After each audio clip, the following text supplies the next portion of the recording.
My father is the father of my 2 kids.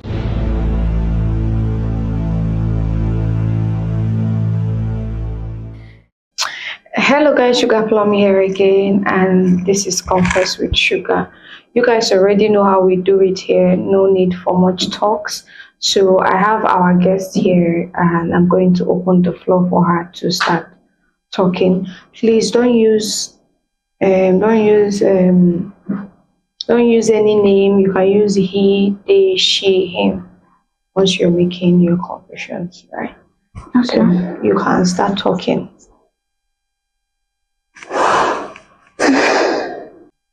My father is the father of my 2 kids. Yeah. My father is responsible for all the times that I've ever been pregnant. This is the first time I'll be saying this to anyone or anywhere. This has been a secret that I've had to live with since I was a child. My mom is late, but even before she died, she didn't get the chance to know this secret. Okay. My father started molesting me since I was a child. I could say since I was a baby. He always called me his wife, and I felt good with it. I was his only child. So I felt like, you know how girl children are always with their fathers? Yes. So I was so close to mine, and I really loved him. And he usually called me his wife, and sometimes my mom throws jokes around, trying to be funny and saying you are your father's second wife and all, and it felt cool. It felt really, really cute. I loved it. Until my father started touching me. At first, I thought I was a child. I was young. I thought it was normal. Until he started going beyond father-daughter touches. And when I started understanding where he was going, I asked him a few questions. And he said it was a normal thing to do between a wife and the husband. And since I was his wife, so it was normal for us to do that. What?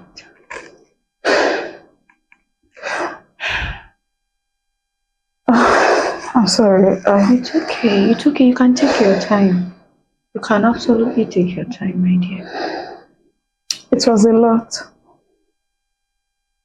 Every night, or I could say every time that my father and I had a chance to be alone in the house, it was a moment for him to molest me. At every slightest opportunity, he made sure he abused me. I had a teddy bear that I loved so much growing up. It was a gift from my father. I loved it so much, and it was like my favorite person after my parent. So sometimes when I try to make noise, or when I try to tell my father that I was going to tell my mom, he would pick up my teddy bear and stab it multiple times, and told me that it was the same thing he was going to do to my mother if I ever told her.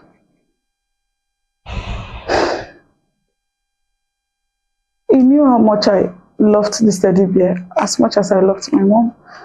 So I wouldn't want my mom to go through what my bear goes through right in front of me. So I kept quiet. It went on and on.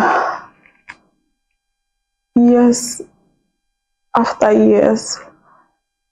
I come home every day with fears in my heart. Sorry. It's okay. See, if you need a moment, we can cut the cameras and you take a moment first. It's fine. It's okay. My home became a place that I never wanted to go back to. Every child's home is their resting place, I guess. Mine was a place that I never wanted to go back to. I always wish the day never ends. I always wish I never had to go back home. Don't let me bore you. Fast forward to when I was 18, I lost my mom. She had this reoccurring illness that I don't want to talk about. So we lost her to it. She died and I was left with my father. Few months after we buried my mom, I got pregnant for my father.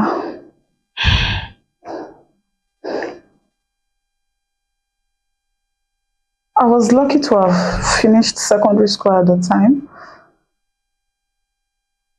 So yeah, like you guessed, it was end of school for me. I became pregnant for my father and he was so excited about it. What? Yeah. He said maybe I was meant to give him all the children that my lazy mother could not give him. Yeah, those were his words.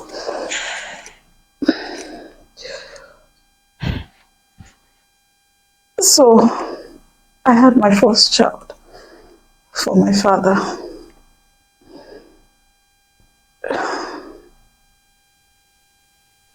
Everything I had access to, or maybe everything every other teenager had access to, I didn't have access to them.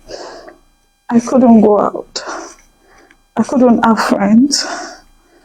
I couldn't talk to anybody.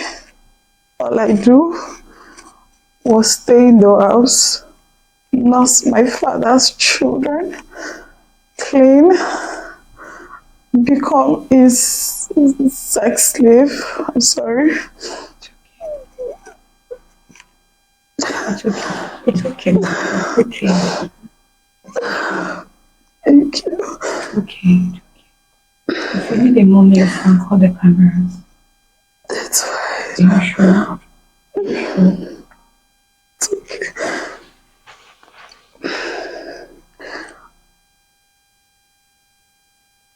Six months after I had my first child, I became pregnant again. I became pregnant. Sorry. And my father did not feel sorry for me. He didn't feel remorseful. He said it was the right thing to do. He said I was going to have 5 children for him. Jesus! I was so scared. I was scared to my bones. I was just a teenager. God, what kind of evil is going on in this world? At that point, I thought it was time to leave him and, take my child and run away from him and don't ever get to see him again. I thought it was time to be free. Despite being pregnant, I thought I could do it. Then one day, I planned that I was going to run away when he goes to work. I don't know how he find out about my plans. Maybe because I had packed up my things. Then he took my child and said he was going to take her away from me and I would never get the chance to see her again if I leave. Sorry. Okay, it's okay. It's okay. You don't have Thank to cry. you. It's okay. It's okay. Thank you. It's okay. Stop shaking. Look at the way you're shaking. It's okay. You are safe here. Your father is not here. You're okay. Thank you.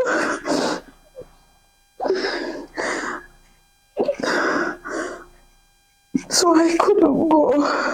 I stayed back.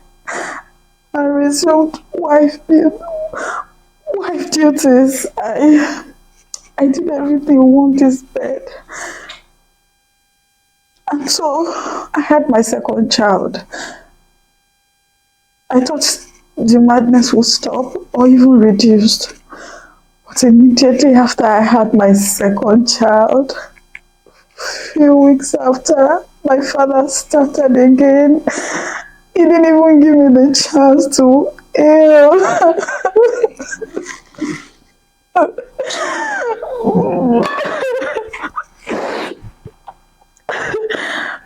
He was so mean to me.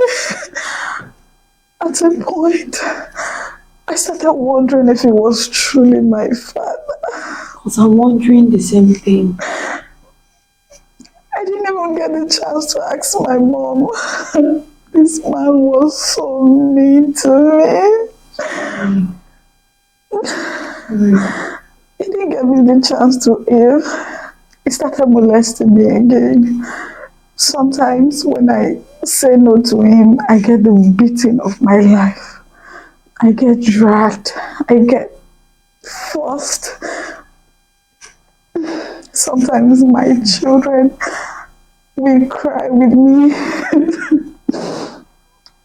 He was trying to get me pregnant again. He wanted me to have a third child. I did everything I could. I started taking pills. Even if I didn't have money, I made sure I spare some from the food money I get to buy drugs. I started taking drugs. I didn't care about what they would do to my system. I didn't want to get pregnant again. I didn't want to have another child. I didn't want to. You are fine. It's okay. I promise you. Please, please. I understand what you're feeling. Just pull yourself together, please. Please.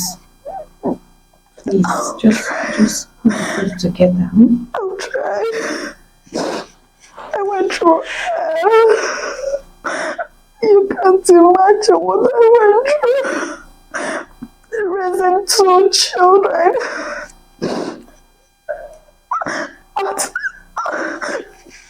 At a very young age, with a very heartless man, doubling as my father, and as my husband, and as my children's grandfather.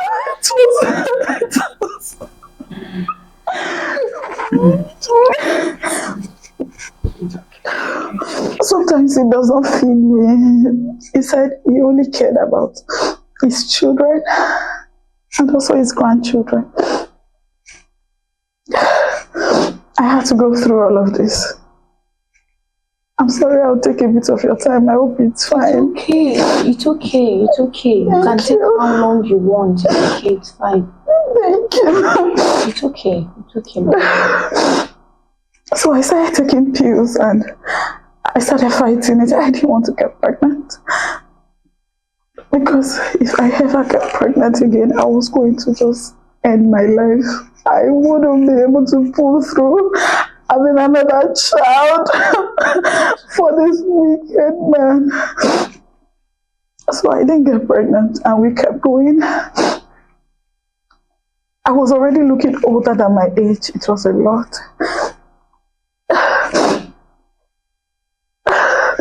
So one day I left home with my children.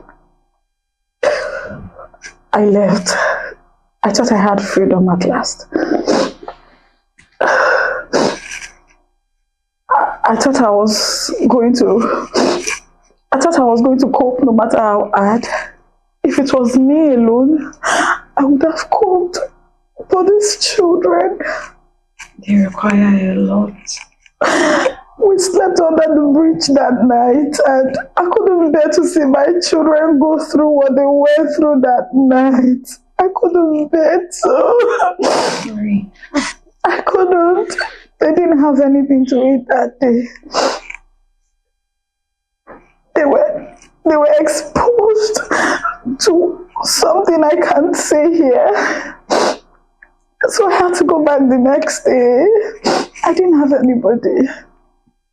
No one at all.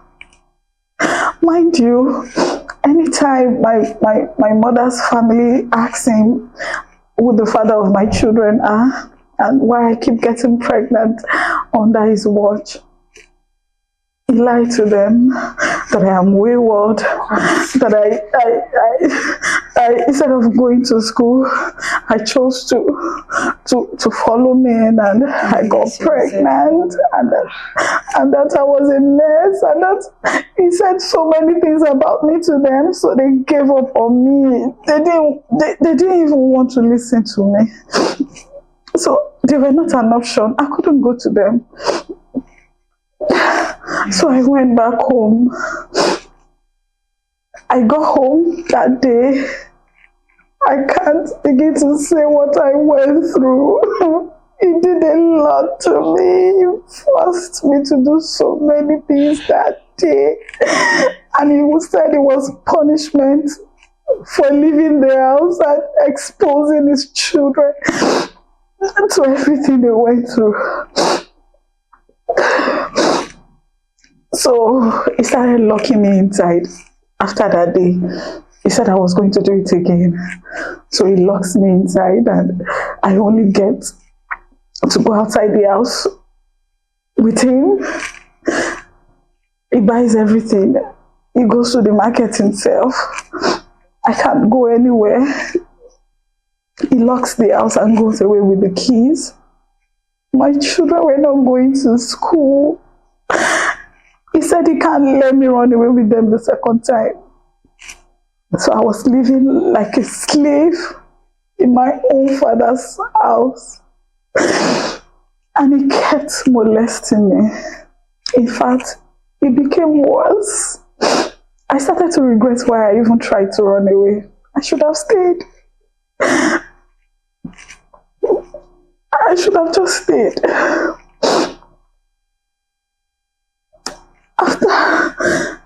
After like a year, after the incident, God finally heard my prayers. Guess what? This man died. Thank God. He died, and it was a lot of relief. All this while, I had wished that he died in replacement of my mom. When he died, I was the happiest person. I could not explain how happy I was. He died on his way to work. He was involved in an accident, and he died instantly. That's better. He was a wicked man. He didn't deserve a second chance. He doesn't. So God took him. God did a good job.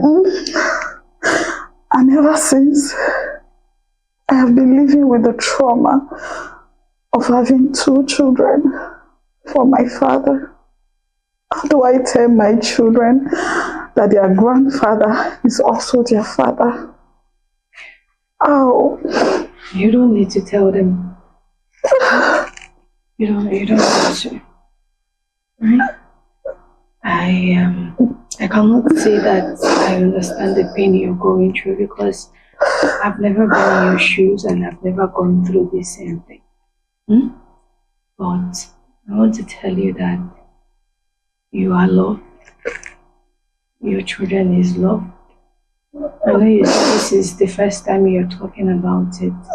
And the time when you called me and the way you sounded, I was like, let me even hear what you have to say. It's not your fault. I don't want you to ever in your life blame yourself for what happened to you. It's not your fault. It's not your children's fault. It's not your mother's fault. It's his fault. He decided to be a devil. And I don't. Me, I'm happy that he's gone. So I'm equally happy that he's gone. You understand? And I know that because of what happened, you're obviously isolated. It's only going to be you and your children. And your mom's family, of course, is for them. But just keep this to yourself. Let it just be with me and my audience that have heard it. Because the way I don't know how they are going to treat you after finding out the real truth. And again, you don't have to have that conversation with your kids now. Just let them be until they are of age to have that conversation. You're a strong girl. Not everybody will go through what you went through and still come out alive, healthy, and still of sane mind.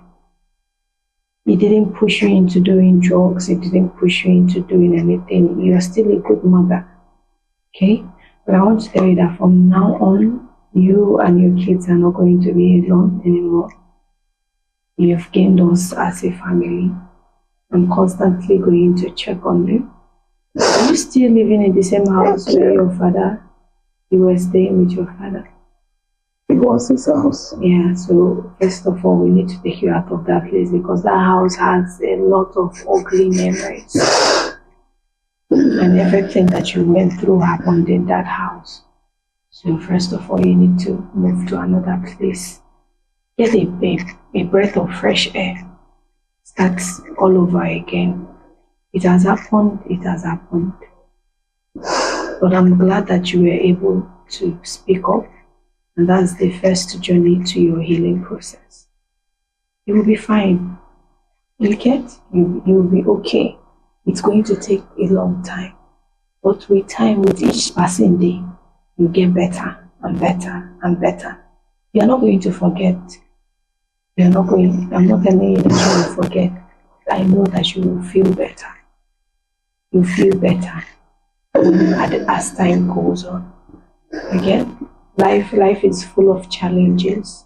And as a young girl, you have no business going through what you went through. And going through it in the hands of your most trusted person is another thing. You understand? But we'll try. We'll make it work. Okay? Don't worry, you'll be fine. Thank you so much. You're welcome. You're welcome, baby. So, guys, I think that's it. I don't have what else to say. So, see you guys on my next episode.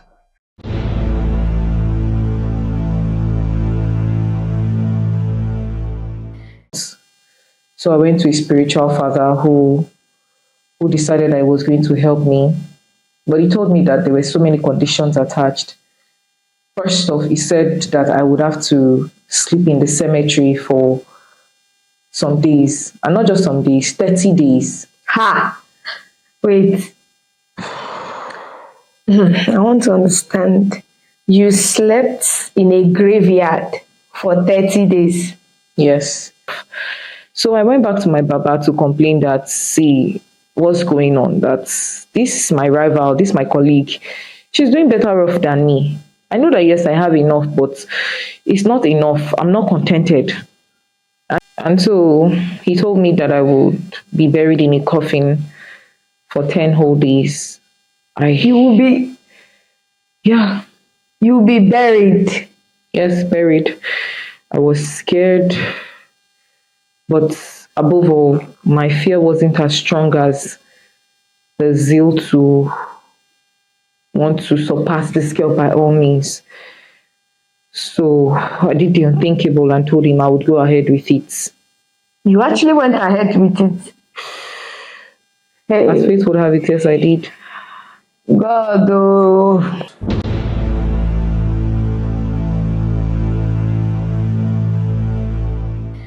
Hello guys, Sugar Plum here again, and this is Confess with Sugar. I don't need to explain myself more. So, just like we always do, there will be no use of name. And as you guys can see, I've also added another thing. So, if you are somebody that wants to come on this show and you're worried that somehow your identity will be revealed, so you can see the person sitting here, you can't tell, even if you are this person's family member, you won't know the person is the person sitting here. So I'm just going to, we have a guest here today, and I'm just going to allow her to start talking. So yeah, you can start. Thank you. Um, I don't even know where to start from with my story, but I'm into prostitution, and because of the high competition in prostitution, I had to find other means to excel in it. Of course, now you know go want make your own done for inside this prostitution industry where we dey so. There's so many girls involved. There's so many girls that you see them, they live big lifestyle, but sometimes it can put you under some unnecessary pressure that you don't expect to find yourself. And those pressures they are what has pushed me to doing what I did. I saw a colleague of mine. There was a colleague of mine that we were both in the same field together, and on one fateful day, I I saw that she had hit it big, and I wondered how she did hers. So in my mind, I felt that maybe she had upgraded. And you know that in prostitution, you have to protect yourself at all costs, and you also have to do certain things in order to live up to the lifestyle. So Okay, sorry to call you short. When you said upgraded, what do you mean by she upgraded? Does it mean like she started getting money or something? yeah, I just noticed that all of a sudden she was wearing expensive hair, she was wearing good clothes, she changed her phone, she barely even sleeps at home anymore. She was always with one sugar daddy or the other. It was not even up to 2 months. She got a car, and it was not even an ordinary car, it was a Benz.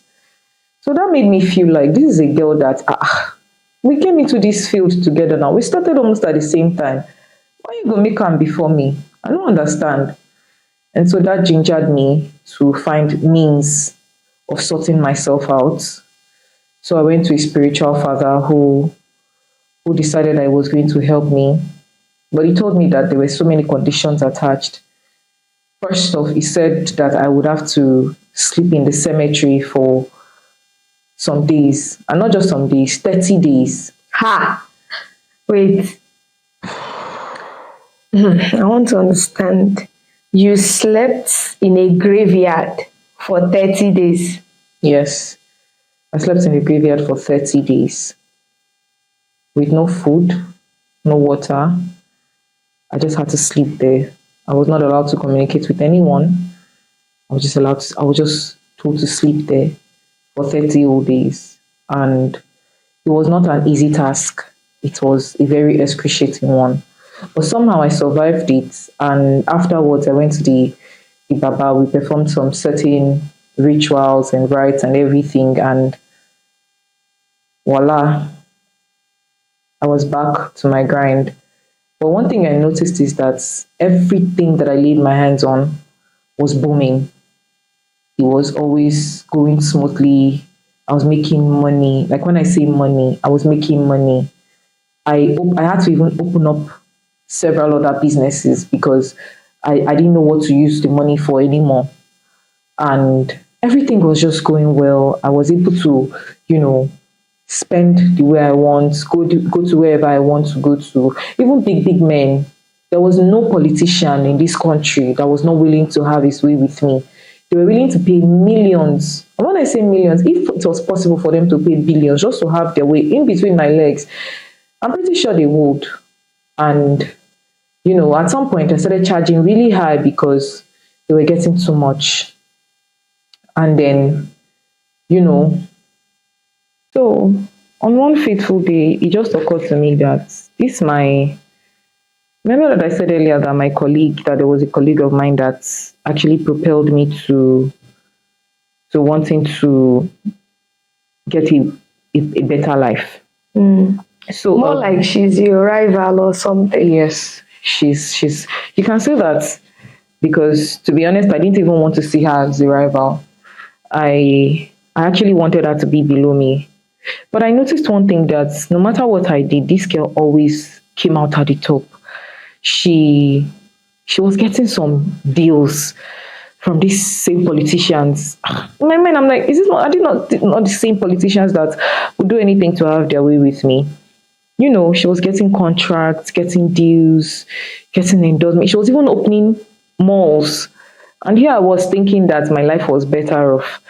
So I went back to my baba to complain that, see, what's going on? That this my rival, this my colleague, she's doing better off than me. I know that yes, I have enough, but it's not enough. I'm not contented. And the baba said that, okay, if I know that I want to be above her by all means, that then it means that I have to also do something that's stronger than myself. And I'm like, what do you mean? And he said that this girl was not an ordinary girl, that she obviously has done, things that I may not be able to do. I asked him, what would that be? He said, if I really, really, really want to be above the girl, then I'm going to do something that I only have a 50-50 chance at either life or death. And I was scared. So he said that. I asked him what it was because the pressure to just want to make it and be better off than this girl was too strong for me. I just wanted to be better than her, to be number one.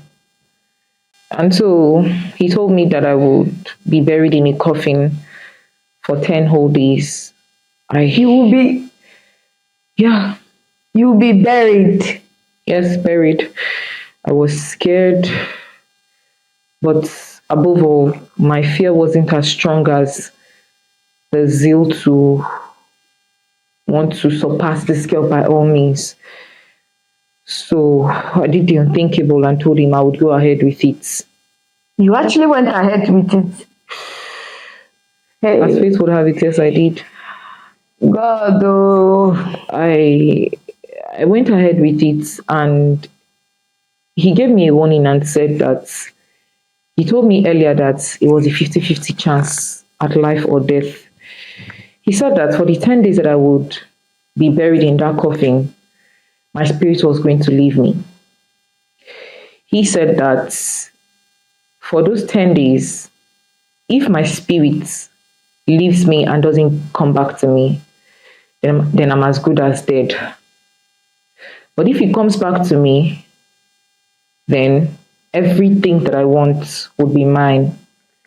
Anything at all, anything at all, that it would only be at my fingertips. And I was elated, I was happy. And and out of the fear and the zeal, I don't know which was stronger, I went ahead and I was buried for 10 whole days. Hey. And after the 10 days, I came back alive to the glory of God. And some other rites were performed. And my Baba told me that there was nothing I wanted, I will not touch my hands. And so truly, everything I wanted was truly mine. But there was still a clause. He said that after every 45 days, I still also have to renew the ritual. After you have been buried for 10 days, you still have to be doing renewal again. Yes, after 45 days. So I I was happy. I was very happy and I was very contented that no matter what the girl did, she could never meet up to me. I was number one at the top. I mean, who go dey that kind of position where you no go happy say now you dey on top. I had everything I wanted. And so after the 45 days, I went back to Baba to see what was next. And he told me that the ritual that I have to perform next I'm sorry, was to use people. And when I mean use people, it means that I have to use their good luck. I have to take away their good luck from them. So, and I have to use young boys. So I went in search for young boys. But one thing I noticed is that most of these young boys and young men on the road, a lot of them are just walking cops. None of them have anything in them anymore. What do you mean? Like they were just walking cops. They had been used without realizing that they've been used. Like it was really, really, really difficult getting a young guy who had not been used. Hey. It was very difficult. And I wondered that, wow. So all these fine boys on the streets, riding cars, riding everything, they were useless. They were just empty calabash. But somehow I was lucky and I got someone. But I did not even realize that this person that I got was going to be my boomerang. So I took him. We did the needful. We slept together, and afterwards I went to my secret place. I went to my coven to do the needful as my spiritual father had requested, as Baba had requested. Everything was going smooth. The ritual was going smooth until the last procession, and something struck me. I started feeling dizzy. The next thing I can remember was that I ran out in pain, and on running outside, I found the guy smiling at me. It was very creepy. And I asked him, why are you laughing? Why are you smiling? I'm in pain and you're smiling. And they said to me, it's not everyone you see on the streets or every guy that you think you can use. Ha. And you would be a lesson. And I was like, what do you mean? He said he has been watching me closely. He had been seeing everything, my every moves, everything that I had been doing from the start, and I had been disturbing their kingdom. I said, kingdom, what do you mean? And he said that my spirit has been tormenting their kingdom because I'm neither alive and I'm neither dead. Ha. He was like, which one exactly? This minute I'm in the living, I'm with the living. The next minute I'm with the dead. But after that, I couldn't really remember much. He left, which was very weird. And all I remember was it just felt like the walls were closing in on me. The room felt smaller. I was feeling very dizzy, very lightheaded, and I blacked out. That was all I remembered. And then when I woke up, I found myself in between water and fire with this very bright light that was very blinding because I really couldn't see the faces of the people who were there due to the light's reflection. And one of them looked at me and told me that because I asked where I was, and they told me that I was in between water and fire, and that I had a choice either to live or to die, which means that if I chose to be drowned in the water, it meant that I chose life. And in choosing life, it means that I would be returning to abject poverty, which means that everything that I amassed would be gone. My Everything money, you did all these things for. my businesses, all the deals I got, that it will be gone. And I was scared. And then, as if they had read my mind, they said if I choose fire, it means that I'm condemning myself to hell, which means death. Who would want to die after everything? I mean, I didn't want to die. I I wanted a second chance at life. At least, if not anything, to mend my ways and to be able to correct any young girl on the streets like myself who would want to make the same mistake that I've made. And so I chose water. And truly, when I came back to life, everything that I had was gone. Everything I had to my name was gone. I was back to square one. And even the square one would have even been much better because I had absolutely nothing. Feeding was difficult. It felt like I was useless, like I was just an empty vessel walking on this earth. But that was better than being dead, right? Yeah. And I know that at least I have a chance at life to mend my ways and to correct everything.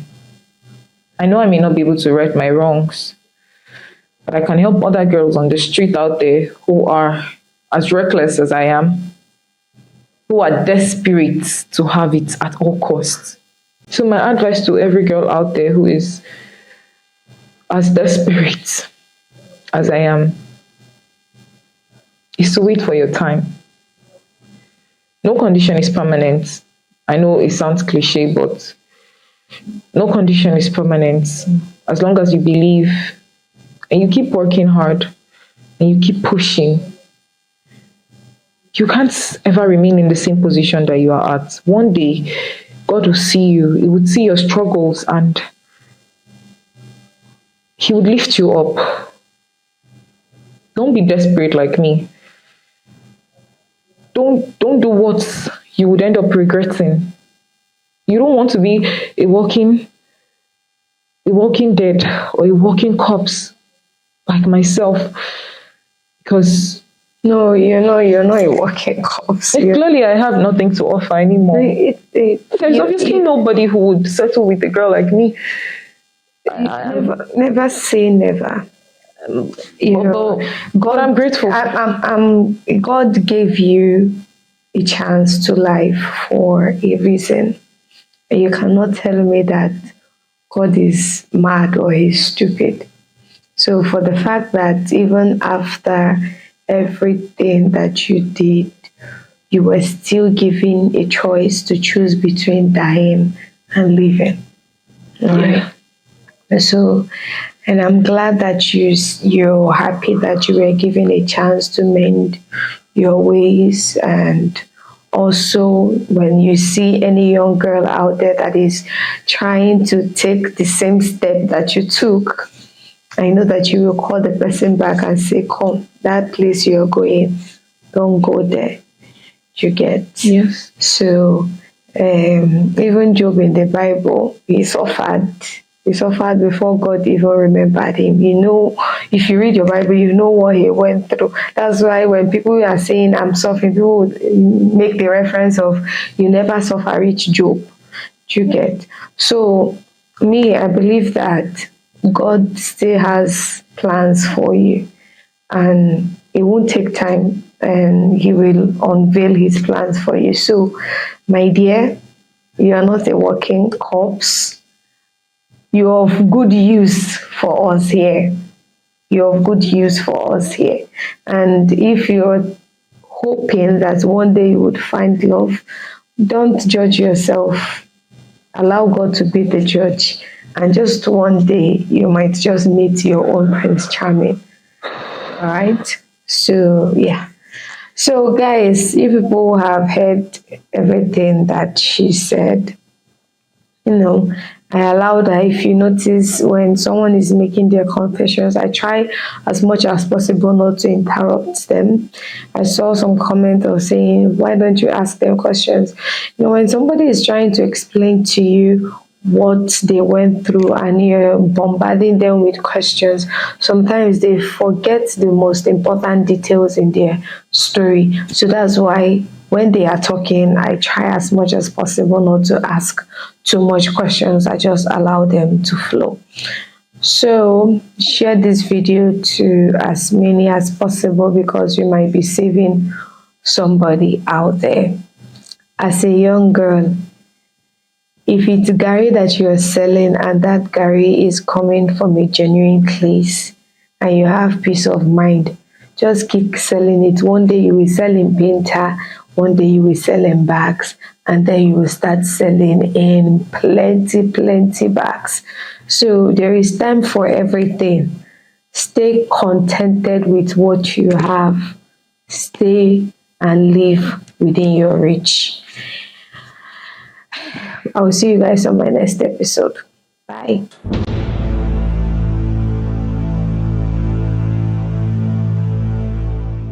They told him he can only do it with his blood brother because I'm the one who has the brightest star to liberate the family. So he picked my star.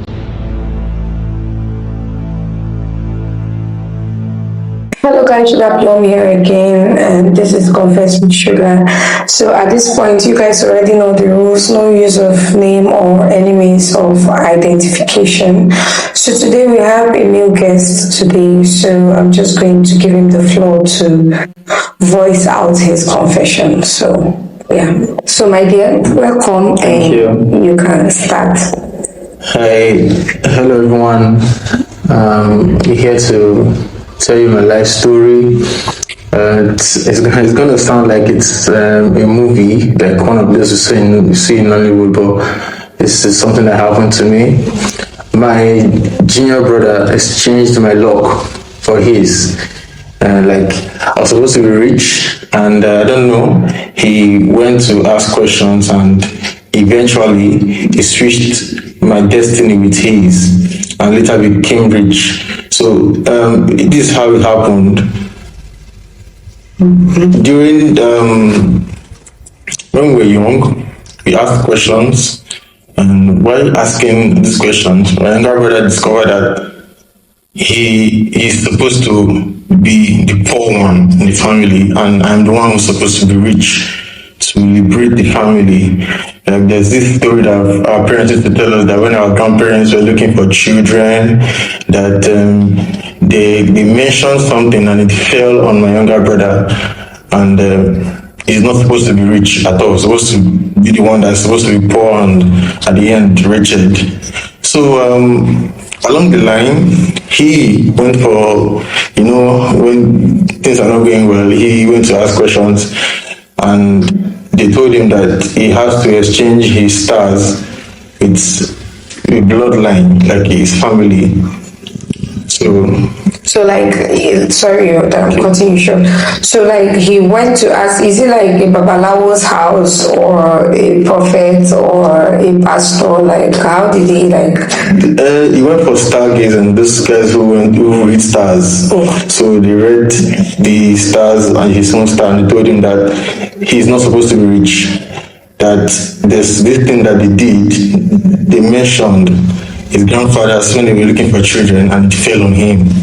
As at that time, I was doing well. I was not pretty too much, but I could take care of my siblings. We are 4 in number, 2 girls and 2 boys. I could take care of my mom. And all of a sudden, I think he went further. So he went to where he was supposed to do this thing, and they told him he can only do it with his blood brother. Now, I think he said they brought out a bowl and water and like a mirror form, and we were all showing up. I showed up, my siblings and sisters, my two sisters showed up, and he had to pick me because I'm the only male child after him. The rest are two girls. So he picked me because I'm the one who has the brightest star to liberate the family. So he picked my star and asked them to use my star to exchange his own. So that was it. When he did that, he came back. Then gradually, things started stepping up for him. He started getting money, getting contracts. He moved down to the city. Then on my own end, I was becoming a street figure. I was becoming wayward. I was becoming a nuisance, disturbance to the society, my family. All of a sudden, one who used to provide, I couldn't do anything. I was devastated. My mom was not seeing anything good in me anymore, where the source has changed, when the source has gone from Power has changed. So my younger brother was now supplying and me, I could not supply. But there was something I noticed, these few things. He never gives me money whenever I asked. He gives your mom and your sisters? He gives my sisters and my mom, like, without even asking, like, monthly. Sometimes my sisters have to lie to him and he will still send the money. But when I even wanted to start, because he knew I had a business, I used to run a business in the village there before he went to the city, that used to sustain the family. But the business crumbled. Then I asked him to help me with some money, not even dash me, just lend me. The money is huge. It's something he could have done. He refused to help me start my business again. He refused. He didn't give me. Then I was becoming mad. I couldn't know what to say or what to do or who to blame. Should I blame myself or should I blame my mother for changing? But it's obvious where the source is coming from has changed. So I was not myself. If they are saying A, I'm saying B. If they are saying C, I'm saying another thing. Everything even fuck with your mental health. My mental health was I don't know the word to use, but I can't really explain it, but I was not myself. It's like I should commit suicide. It's like I should leave the earth. But one thing in me kept me going, and I don't know. I had this resilience inside me, and I was like, let me see where this is going to. And that was how he refused giving me. To the extent that I also observed that whenever he comes to the house, he doesn't sleep outside other than where my mom's house. Normally before all this, he used to be this mommy's boy. He's the last boy. Yeah, he used to be this mommy's boy, mommy's favorite. He's the one who helps mommy in the kitchen, who helps with the chores, who does everything. So whenever, even now that he has money, we expected him to change as this big boy, his level should change. He now comes, at least he'll be lodging in the hotel, staying with his mommy, Well, he still comes back, he stays with mommy, sleeps, mommy still cooks for him, he still washes the dishes. Then, but there's the way he does it now. He tells mommy he's one to provide the food now, so now I think he has command and control. So he tells mommy to cook a certain quantity of food for him, and he does not allow them cook the food before he comes. He comes first. In fact, he joins in the preparation of the food, and that also got me more crazier because I don't know what's going on. How rich man good day? You understand? Is he trying to win them over? Like he won them already? Are you trying to win them again? What is your aim? Like it was becoming like we are fighting war and invisible war, I can't see, but something kept me going. I had given up, but nobody saw me like I was a human being anymore because the money has left. At the same time, prestige, nothing. I was good for nothing, Zero. Total zero. So nobody listened to me. Nobody wanted to hear my opinion at that time. So this thing kept going. Mommy would cook. he will eat, and he does not like the food to remain. Like mom will cook the quantity he wants to cook. If it's 1 cup of rice, he will have to, my mom will have to cook that 1 cup of rice for him. Only your brother will finish. Only him will finish it. Like he will make sure that he goes to the pot while mom is serving, and mom will scrape everything on the plate, and he will finish it. He does not want me to take anything that comes from him. He does not want to get to my hand money, food, clothes, whatever it is. Like he even gave the instruction without me knowing that he should not come to me. Whatever is coming from him should not touch my hand. But you should not come from like money. Yes. If he gives them money, they should not give you. Yes. If they cook for him, you both should not eat from the same pot. Yes, not from the same pot. People Yes. are not like nothing is making you people as brothers again. Yes. Not knowing that will spoil his riches. Like that was the bargain he had. Like it's gonna spoil his riches. Like if anything comes to me, wow, the destiny automatically switches back because I'm the one who's meant to be rich. So I didn't know. None of us knew. We can't suspect because this is something he does since he was small. He's a hard. I won't lie. I'll give it to him. He's so hardworking. He helps with chores. He cooks. When then I used to be the one to feed the family, so I don't have that time. But he is the one who does all these things. So now he is still doing this thing. But there's nothing to suspect. Everybody was still in support. So I could not complain. Like, why are you people supporting this motive of when something touches your hand from him, it doesn't get to me? He said the instruction is from him. So I'm the firstborn, of course. So I still have this little pride as a man. I still kept going. I still ignored them and kept finding my daily bread. So one day he went to the city. I don't know his house. My sisters, they knew his house, and so when he went to the city, he was coming back also. I think he came back. And they said I was not around when he came. So mommy cooked. I think they did their whole normal ceremony again. So I was coming back to the house this particular day. I was very hungry. I didn't know he was coming back. I didn't know he was around. I only saw his car parked in the compound. So on getting to the compound, I was surprised. Oh, this young man came around again. I lost my peace again because anytime he's around, it's my peace is gone. I don't know how to explain this feeling, but if you can understand, when you're around family and they're not family, you understand kind of a thing. So I saw his car. I lost my peace. I was hungry, so I didn't want to pass through the front house, so I had to take the back. I went to the back, and there's the way the house is constructed. You can go through the kitchen and nobody will know you entered. I can go through the kitchen and go to my room, nobody will know you entered. I can do anything I want to do unless I make a very loud noise before nobody will know that someone is at the kitchen. So I went through the kitchen and I didn't go to the kitchen to those parts. I wanted to also check if I would see food. Because I was very hungry at this time. I had gone to look for something to do. I didn't see. After much trekking, I was really hungry, and I said I must eat anything I see. I don't want to even know. So I sneaked quietly. So I got into the kitchen. I saw one small eba in a bowl, like they've already cut from it. It's very little when it was ready, but just covered it.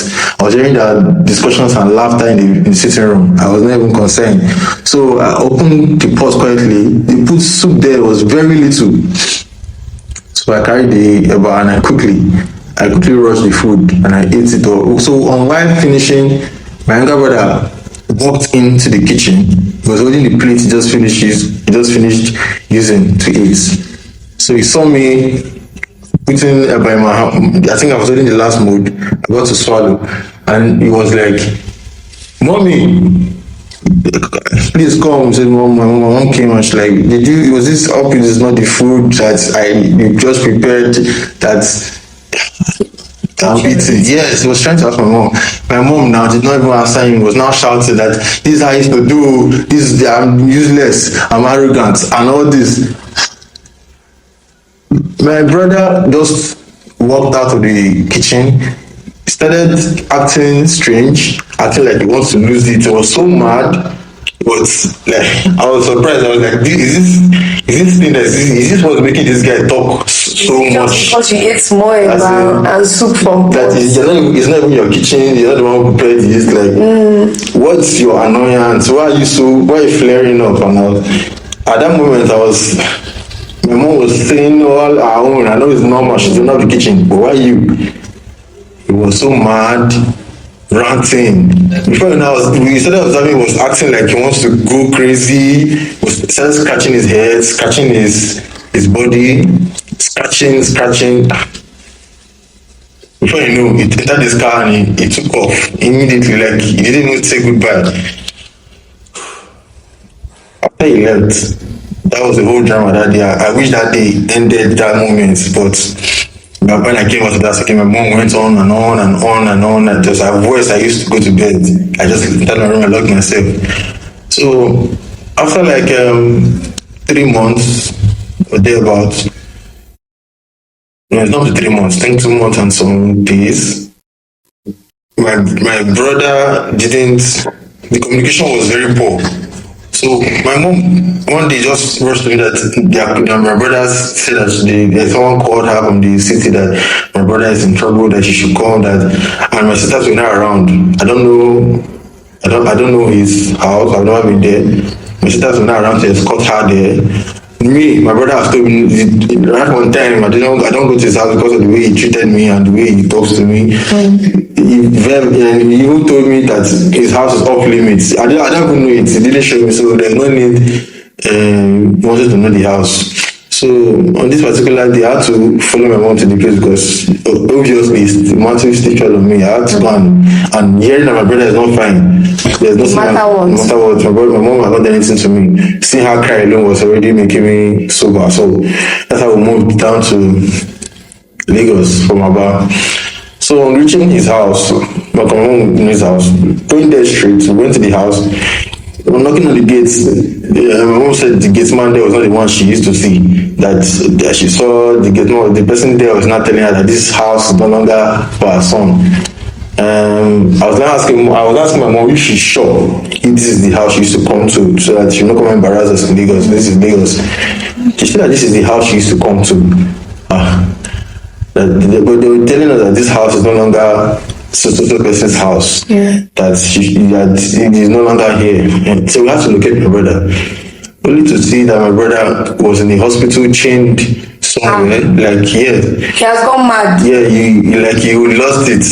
They chained him to a hospital bed. He said he was walking, talking to himself, and he was not himself. Like he was saying things that he was not supposed to say. It was like someone wants to go psych. So they had to reach out to his family members to come to confirm if this person used to have mental issues before, or if there's something that you can tell him or can say about him. So when we got there, on seeing us immediately, my mom, he now told the nurses to loosen the chain, that he wants to talk to me, his brother. So at that moment I was surprised because we don't talk, we don't parley, we don't for a very long period of time. This has been going on. It's not as if we are like we've been brothers. So all of a sudden, why is it that it's now that you want to talk to me? Now that they say you are mad. Yes, now that they say. So he said that he wants to confess something that. So at that time, I needed to hear him out. We're already there. The heat was intense. So they loosed him, and I told him to lose him. There's my brother. Yes, he's right. So he came and he started confessing. He switched my lock with his. Like at that moment, I'm not someone who believes in religion. I'm not superstitious or all this stuff, but I was looking for the camera around actually that day to tell me, are you playing with me? My mom could not believe. My mom actually, she fell down there, she was rolling on the ground, shouting that these two boys will kill her and all this. I was like, he said he exchanged my log for him, for his own log, that he took my riches, that he went for research, he went to ask questions, that he go work out for my matter, then when you don't get money, say I mean they do it, say you don't discover that it's what I will be poor, that how you will be poor, that he had to they say that she exchanged his destiny with another person. The person was his blood. That he has to pick me because I'm the one who's supposed to remove the family from poverty, and he has to pick me, and he exchanged it to my luck. That day, I don't believe these things, but I don't want to say I'm doubting, but it's still very unreal to me that brothers can go this far. So after then, he lost everything, and he didn't even want to say much. He just said he wanted to confess to me so that it just be that he's still going to lose his life, just that he doesn't know when. My mother burst out again. My mother was rolling that, where is he going? What has he done? What cult did he join? What this? He said it's not a cult, that it's not that. He was crying, everybody was, you need to see the hospital that day. So that was how it happened, and eventually we lost my brother 2 months after. Damn. Yes, we lost him, he died. Glory be to God, we laid him to rest, he's buried now.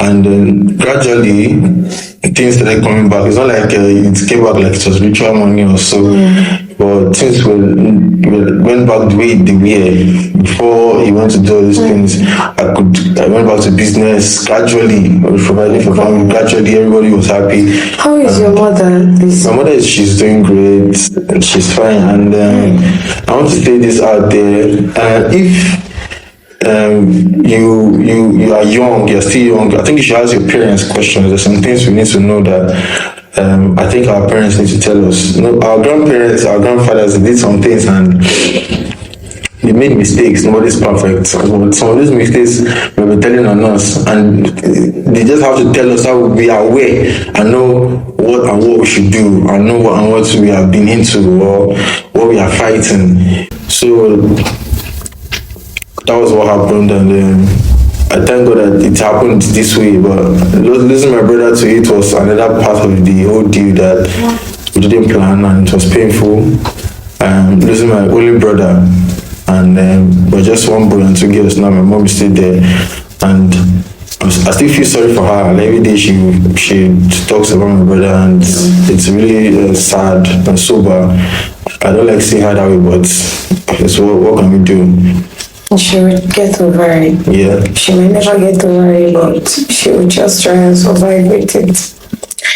So, sorry that you had to go through what you went through. I mean, if we can't like trust our own family and our blood, who are we going to trust in this life? Because me, I'm not tired. I don't even want to trust anybody again. It's crazy experience. So, please, I don't want to say much because I don't have strength. And again, I've been seeing you people's comments. Because I'm talking to you, people know yourselves. I've always said it that if you come across my video and you know that whatever you're going to drop as comments is going to put somebody down, please don't drop it. I don't want that type of engagement. If you're going to keep on putting people that come on my show down, please just watch it, keep quiet. You don't even need to like, you don't even need to do anything. Just scroll and pass. I beg you people, be kind, be nice and accommodating with your comments, because you should never judge a pain that you did not go through. These are people's story. These are people's real life story. These are people's pain. And you cannot, because you're a keypad warrior, you're just in your room saying things that if someone reads it, they might decide to take their life. Like, you people are so wicked. Like, the comment is too, please, tone it down. Tone it down. Anyway, guys, I'll see you guys on my next episode. And bye.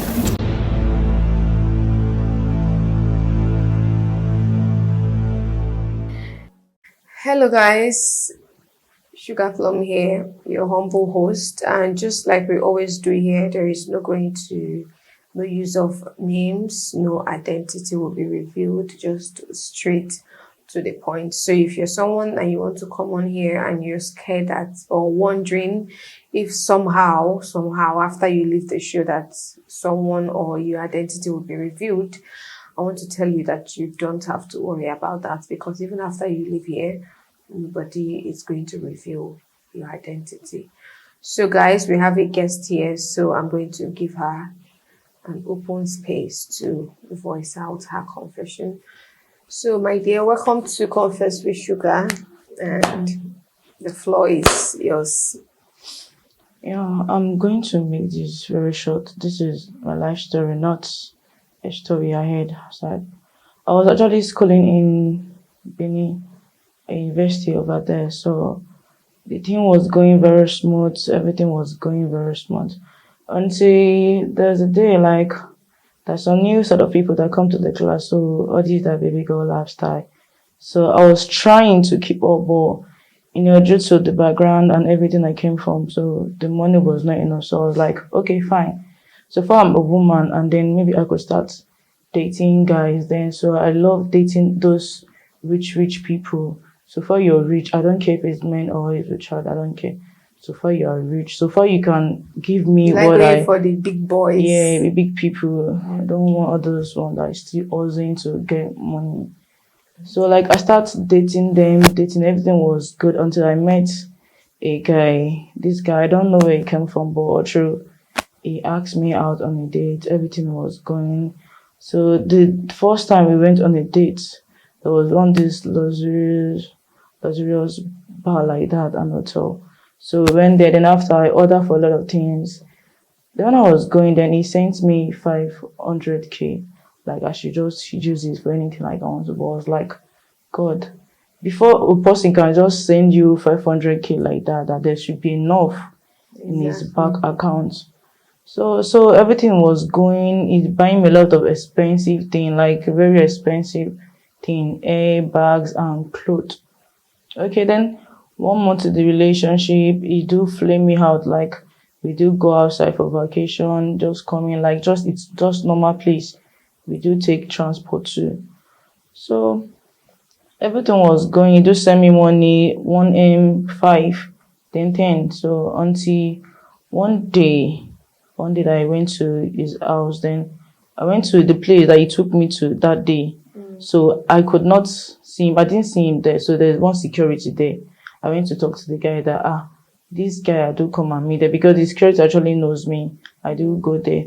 So what about this guy I do come and meet? It was like he was not there anymore. So I was trying to ask him because he told me he's the owner of the house that he bought it already. So I was like, but he's the owner of this place. They was said no, they're just like an apartment that used to rent out. I was like, oh, surprised because before then I've been trying to reach him though. He was not picking up. He was not like, what did I do wrong? Because everything was going smoothly. Then he blocked me. All of a sudden, he blocked me from his WhatsApp, all his social media handle, just blocked me up. So I tried to go there. Then when you want to like rent an apartment, you're going to fill all your details and everything. So the guy helped me check there and he go through the details. Everything was faked. Everything was faked. From his name to his street, everything was faked. Yes, even though the number was not going. So I was like, so far like this. So although actually I don't love him, but because of the money and everything he has, so I'm like, okay, fine, this person can afford the kind of lifestyle I want.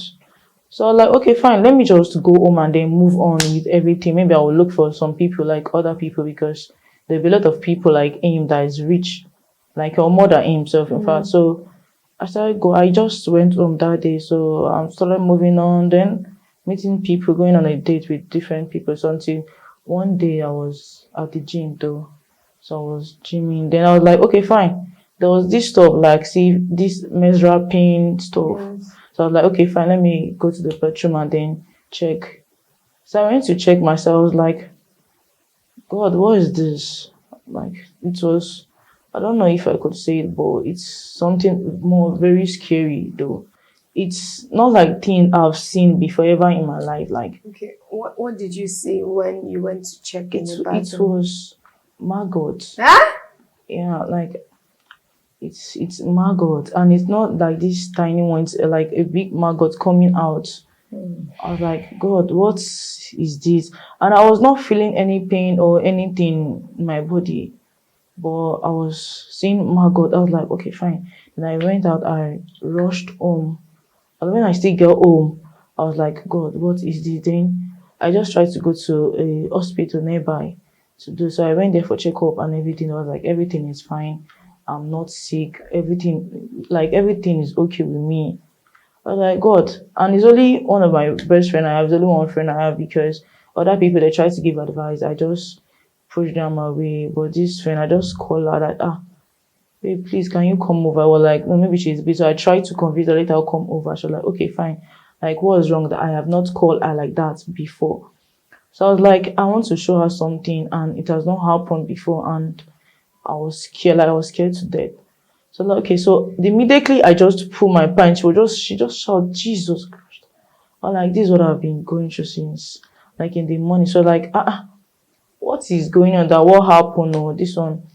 I should have went. She even asked me if we should go and do check or maybe it's something wrong with my inner part or something. I was like, I've went there, so I show her the paper of everything. She was like, she haven't seen this kind of stuff, like she haven't before. So everything was like because there's nothing wrong with me, and I was seeing this kind of stuff. So everything was like I was just feeling like the war is about to end, and I was very scared because I don't want to die. So I call my mom. I call her at the village though. She was like, what's going on? This one. Because no, she has been advising me that this kind of lifestyle is not good. I know where I'm coming from and which is not good. I was like, this is just a normal parent talk. So I just call her that this is what is going on this. She was like, why is my life this and that one? But at the end of the day, she tell me to come home. So I went there. But like because my mom she started crying because she was like, this thing is a bad stuff, this one. She was trying to ask me like, what about the guy? Did I know his parents, this and that? Like I don't even know none of his friends. I don't know none of his friends. Nobody, even though his number says he's not going through again. So how, oh, sorry, I want to ask you a question. How did you find out that it was the guy that is responsible for what you went through or what you're going through? Yeah, because when I started dating this guy, when I met him, I stopped having any affair with anybody, like any guy, because he's rich, he's cute, there's nothing I'm looking for again. So it's only him throughout those years. It was only him though. So when I went there, then my mom took me to all these people that used to do juju, all these babalawo sites, right? So we went there. So when the man checked, well, like this thing is kind of like it's a big thing that even though I've not seen this stuff before. So they checked, they asked questions, or like it was him that was responsible. And there's nowhere so we can reach him, nowhere, everywhere is just. So the girl was the first man my mom take me to was like he cannot do it. He cannot. So we went back to my mom's house. Mommy was crying. I was just telling her, let her not tell anybody yet. It's just been between me and her because it's not something that you could be telling people around though. So afternoon she was crying. I can't life was just life. Life just tired me, I beg. So after she managed to find someone else, so we went there again. Like we bought a lot of things out of the money. So even though the money the guy even gave me himself is not even rich to do all these things that I was going through, buying of things and that and that. So when the man say he cannot make it stop, but he can help me reduce the maggots, I was like, at least that one is okay. So he explained that is the way the maggot is coming out, that is how the guy will be getting more richer every blessed day. I was like, which kind of life is this? I was not regretting. But I was like, there's no going back. It has happened already. So the man tried everything he could do. So the thing doesn't stop, but it was coming out little. I was like, okay, fine.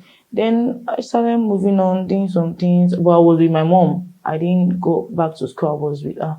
So, but when this thing stopped, because the man already told me already that when the thing stopped, that means I'm useless. Like, I can't conceive, I can't give birth to any child again in my life, anything. That I should just take it as the maggot coming, that is You're the child. unborn. Yeah, like unborn child I'm supposed to give birth to. So like I can't conceive again. But if I went to the hospital to check, everything was intact, but I can't. But like physically I'm fine, but spiritually I don't think I'm cool. So I was like, okay, fine. So I started learning my handwork start a new life. But all I just have to say is that I regret it. You understand? I'm just saying this just to remind those outside there, because I do hear when girls do say they can't settle for less, they can't go for a guy that can't give them money. It's not a good thing. If I know like if this is going to happen, I'll just sit down there and just learn work that I'm supposed to learn, and then even settle for less safe that we can build up things, start up business together. But I regret it. I won't lie. So just going to advise people over there, like girls like me, that it's better. So you are to stick. fine. Medically, you are fine. Yeah, I'm okay. You're okay, you are sound. Yeah. But the maggot has stopped coming out. It has stopped coming out, but You're perfect. but I can't conceive again. It's not even possible. Yeah. Okay, I've heard your story, and I'm just going to say that I'm happy you turned a new your ways of life, and you said you're doing handwork now and you're picking the pieces of your life. And I also want to thank you for having the boldness to come here and share your story. I just know that this your story is might save someone out there from making bad decisions. Right? Thank you. So now this is for the 15-year-old. I was going through TikTok the other day.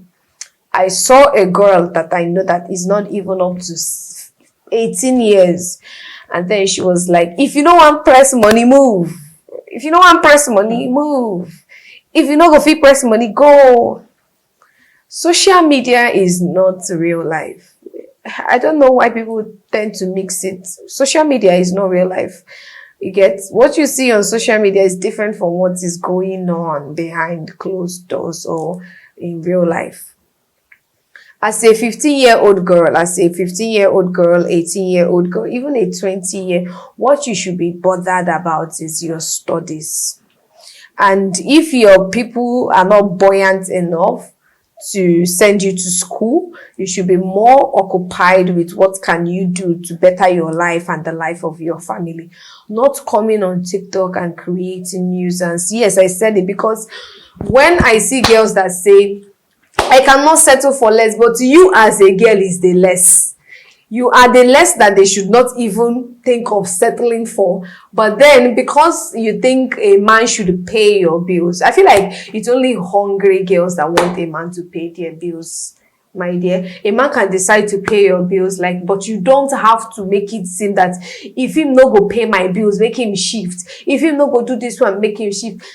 I be want ask one question, say, them they forbid girls for your family make you be millionaire and become a billionaire, or even become something that is even more than what I'm saying.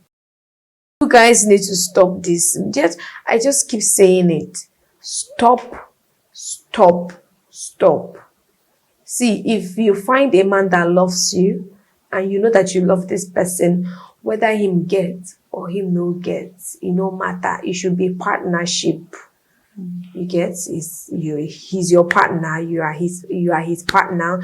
If you guys come together, you guys are going to make things work for yourself, because they say 2 heads are better than one.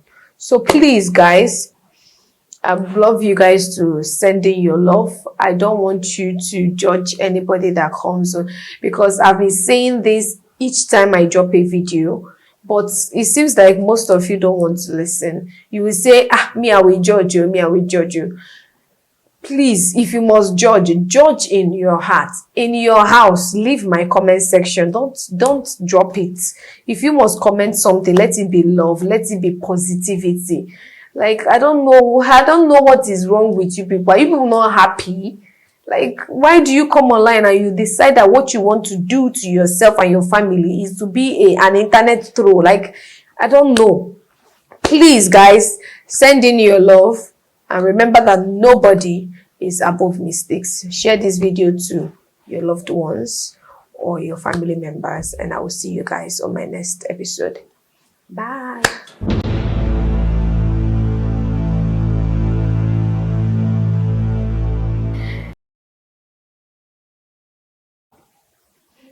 Hello guys, this is Sugar Plum, your humble host, and you know how we do it here. I don't want to be doing too much explanation because right now I think we are more familiar with each other. So we have a guest here on Confess with Sugar, so I'm just going to give her the floor to voice out her confession. So my dear, welcome to Confess with Sugar. You can start now. Good day, everyone.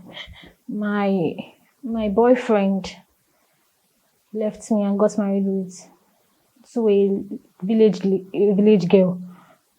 And that village girl, aside that, let me just go straight to the point. My boyfriend spoiled my life. Like, he spoiled my life because I just felt in love with him because he told me that he loves girls that smokes and drinks a lot, all those stuff, that he loves dirty girls. And me, I'm a very calm girl, like, normal, the way I'm a very calm girl, but I don't smoke, it's no good for this life. He told me that he loves girls that smokes and do all those stuff. I said, okay, I'll do that for him. I've met so many guys, like, they said, why smoke? I'll be like, no, why would I do such? But I don't know the love I had for this guy. So I had to smoke. And to the extent I will smoke, if I cannot smoke. Like, I cannot eat without smoking a day. Anything, even some of my friends, people that knows me, they'll be like, this girl, na igbo labi she be. It was that bad? I was smoking, like, anywhere, driving, smoke, and this guy has money. This guy, I don't know if it's the money that was attracting me that time that I was smoking. God, I don't know if you explain now, you need to see me. So, the way I was smoking, I went to a clinic then. My chest was having a little bit stuff. So I went to report myself to the doctor. So the doctor said that I am having a lungs issue. Yes, my lungs has burnt. So I went to complain to him that after babe, doctor see my lungs don't burn. Say like don't burn too much. He now told me that I beg, which kind of thing that man forget about that one. Saying that every day they talk that one. Where they go, they write down. They smoke cigar, they smoke weed. I dey smoke anything. Just they go write down for back of the cigar say smokers are liable to die young. So they don't talk and see if wonder for don't die since. I trust my for don't die since now. So I was feeling that pain. I said, I know if you stop this thing. I was eligible to this thing that I cannot even do anything without smoking. I cannot eat without smoking, drink water without smoking. Even sleep safe, my nose was as if they were forcing me to do that. Because of love, and I had to do that because of him. So he traveled one day, and he told me that he didn't even tell me when he was going to come back. But he traveled, and I went to my own apartment. So when he went to his village to see his people, then he came back with a village girl, and the village girl said, "I even better pass him." The village girl worst, but she just dared working. The way I take sittings. So, come marry the village girl, come in house. My guy, every second he used to call me because that guy loved me. I don't know if he's just playing with me. I don't know. But every second he used to call me and all those stuff. Then he went and carry one village thing and entered that house. Then he came, but let me just say he came back last week. He didn't call me that I'm at home or I'm not at home. I was like, this guy never called me, yo. But he suppose don't come back. He said na 2 weeks he won't spend for village. Then I went to his house. When I went there, then I got to his house and I knocked. Then the lady came out and I told him that I'm looking for. I mentioned his name. Then she said my husband is not around. I was not like your husband herself. I'm looking for my boyfriend. She said my boyfriend got married to her. I was surprised. I was like, how comes? Then I quickly called my guy and I told him everything. Then he said he does not want to marry a smoker. That me I might die anytime. CS first come up from my eye. I first say talk that thing we talk again because hey God. She said she was shocked. I don't know what to say again. I called her and say, no be you teach me how to do all these things. He said that will not consign him. In just so if I tell you say me you enter river for me, you go enter river. If I tell me you chook hand for fire, you go chook hand. So you know if you use your head, you know if you use your sense. I tell you me smoke, you can't go smoke pass me, sef, be say na me teach you. I tell you me smoke, you can't go even dey smoke. Smoke wetin no good. Wetin me I no dey smoke, you dey smoke am. I tell am say because I just wan do over sabi. Like say because I too like you. To impress him. To impress him, make him hear dey big. This girl like me, anything I talk, she dey do am. I beg this guy.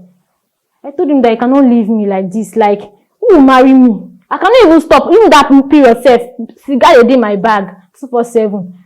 Who will get married to me like this? He said that one is not his business. That his own is that he don't marry. That I should go and find my way.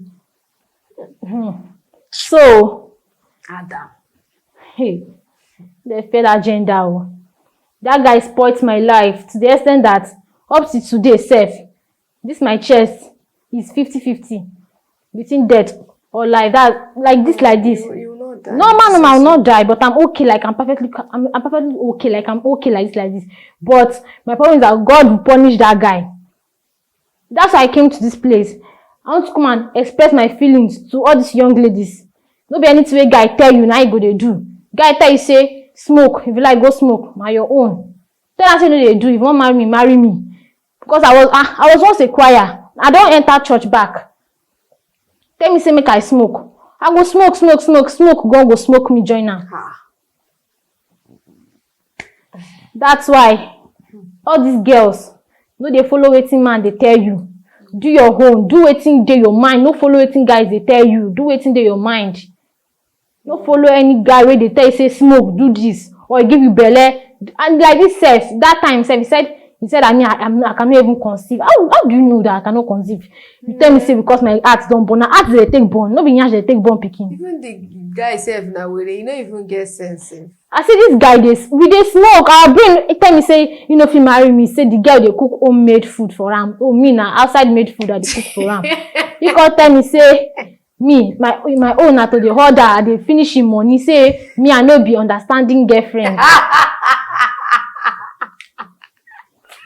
Guys, I never for one day laugh for confessing. I'm sorry, I'm laughing. I'm laughing. Forgive me, guys. But the guy now wearing that one na mumuna. This one smoke, the fire. Instead of me, they throw the smoke, they burn his They burn in head. I know sir they smoke, but I don't smoke again. Nothing fit make can touch me. I don't do okay. Make God just forgive me for all those things. I don't do okay. I know they smoke bad thing again. I don't even they smoke anything. Tell me nice. Say I know they cook. I don't sabi do anything. My own and me I can't they do like we can't they smoke. They dance, they do anything. After him but he spoils me. Now he spoil me. In friends know now. And they smoke like crazy. Anywhere where we go. Soldier they catch yourself, go they show you and I say no. You said you turn street OG. Something I know they do before. Something where you know they do before. You were in choir. When we started, he was acting as if he loved me like never before. Of course, they want you to feel that way so that you'll be addicted to it. God go punish addicted. Then they will now go and marry the one they think is the one for them. Yes. And then they will now come back to make you the side chick. I cannot be the side chick. I cannot marry that person who don't betray me. I still can't go do side chick. Which kind of, okay, if you betray me for that one, which kind of bad thing you won't teach me after you don't teach me how to smoke? She na to they sleep with in friends, 9-1, they me they collect money. So, I don't get. Guys are very mad. Guys, they mad. Their head like this, they hot. They just want they do, maybe they talk things, maybe women they drum. Call me, I don't move for one, I don't move be that. I don't move for an eye, but you know if you take them like that again. I'm glad that you came on here. Yes. And I'm glad that you learned your lessons and you turned away from your mistakes. At least God did it in a way that you were able to stop. You were not, even though I just felt like you were doing the smoking because you wanted to please him and see that, make him see that you love him and that you obey him, right? Yes. And I'm very happy that you know you are not addicted to any of these things and that you are perfectly fine and you've stayed away from smoke for a while now. So now this is for the girls. A man will tell you to jump inside the river, and then when you are drowning, he is going to ask you, what is happening? So you know Sabi swim, now you jump inside. Now the question where man will tell you say make you jump inside river. go ask you. This one, I don't need to say much. She pretty much explained everything and you heard it. So let the ones that have ear, let them hear. And the ones that don't want to hear, when it catches up with you, I pray that when it catches up with you, you will be able to come out of it, because some people, when these things happen, it's always hard for them to come out of it. Yes. But for this, our sister here, I am glad and I'm happy that she is okay. She just came on here to share her experience so that people will learn from her mistakes and also learn from her story. I remain your humble host, Sugar Plum. Don't forget to share this video to at least 5 of your family members or your loved ones, and always remain positive in the comment sections. And I'm going to see you guys on my next episode. Bye. I was given a goat and told that before I go out to meet any man or go out like that, I'll have to make the goat to sleep with me. And you don't have to force the goat. More like you have to romance the goat, just like you romance a man. Ha! Yeah.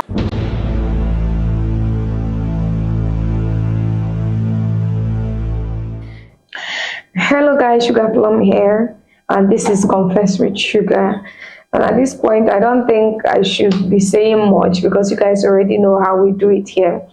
Don't mind my just, since I cannot make it to Dubai, I decided to bring Dubai to Nigeria. So guys, just like we always do it here, there will be no use of name, no means self-identification.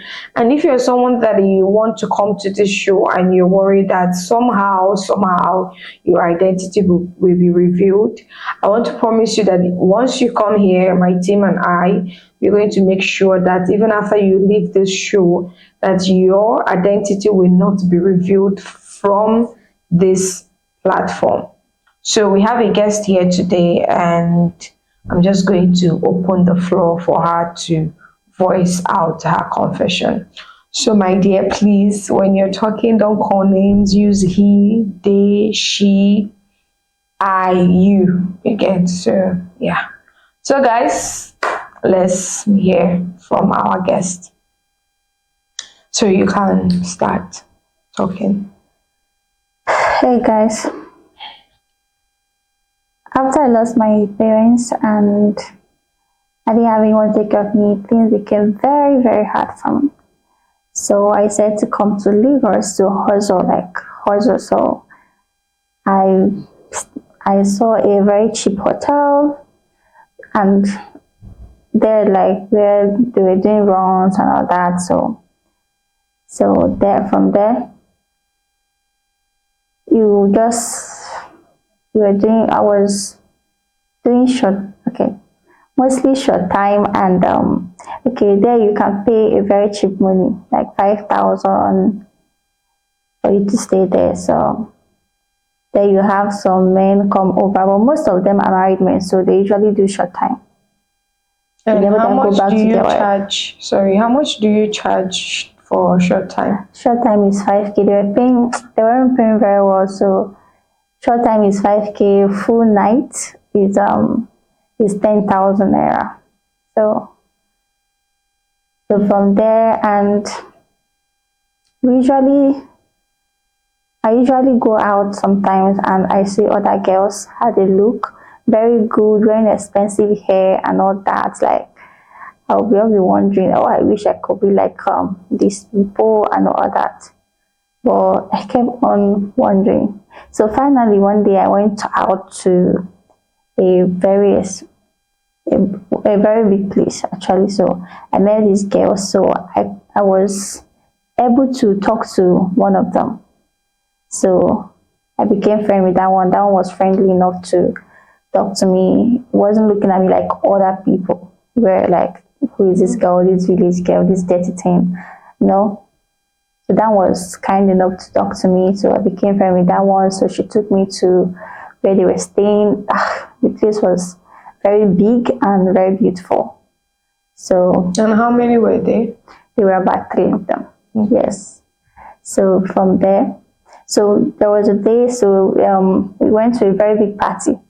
They even gave me that one gave me her clothes and her expensive hair, her bags. Everything I was putting on that day was actually for her. So She made sure I looked good. So I went out.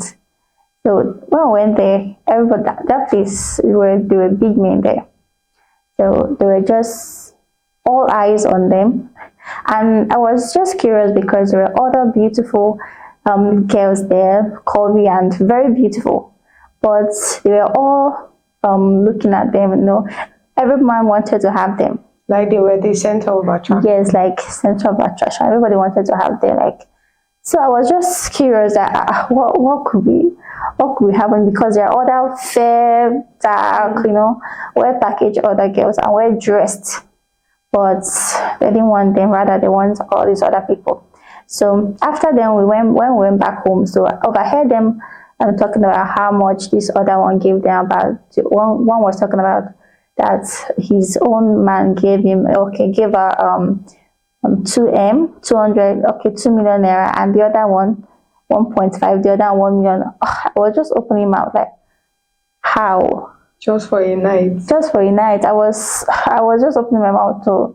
So when the other one came out, I was even scared to tell her, like, I wanted to join. I was so I told her, please, can you help me? I really want to be like you. Like, I really want to be like you girls. I want to live a big girl life, your big girl style, look like you guys and all that.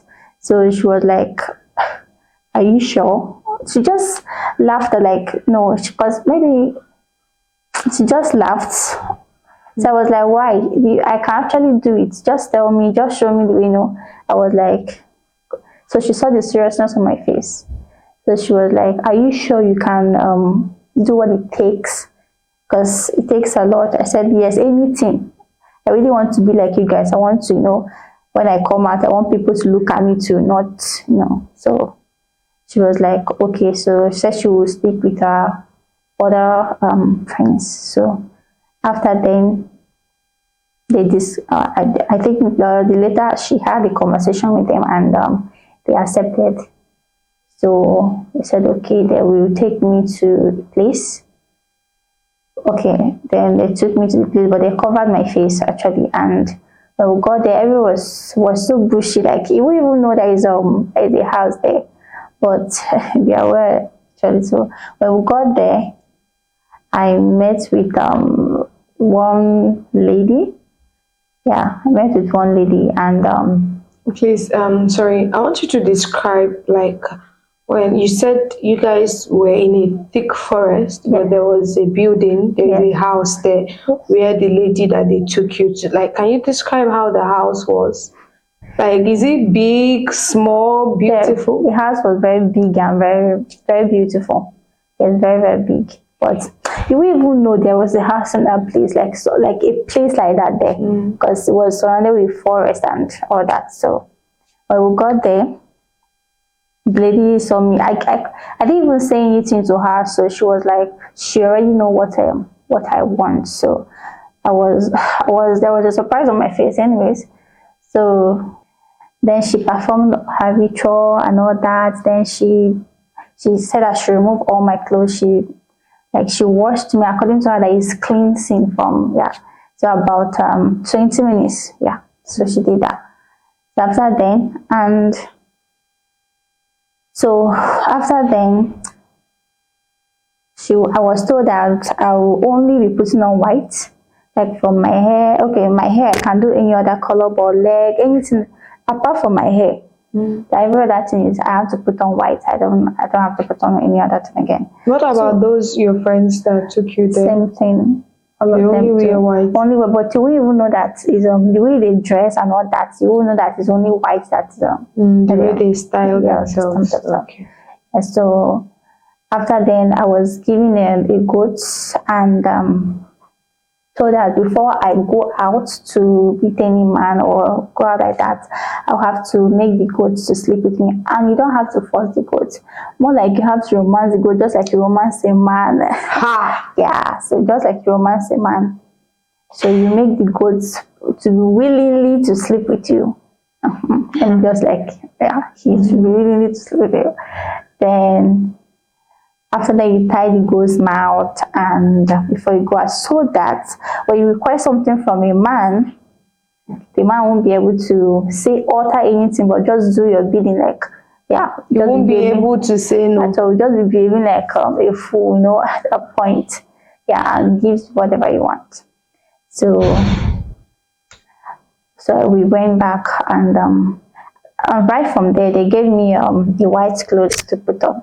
Yeah, they gave me white clothes to put on. So I will go home. The next day we went out, and I did exact same thing. You slept with the goat. The goat, and I had to make the goat to stay with me. And the goat had to stay in my room.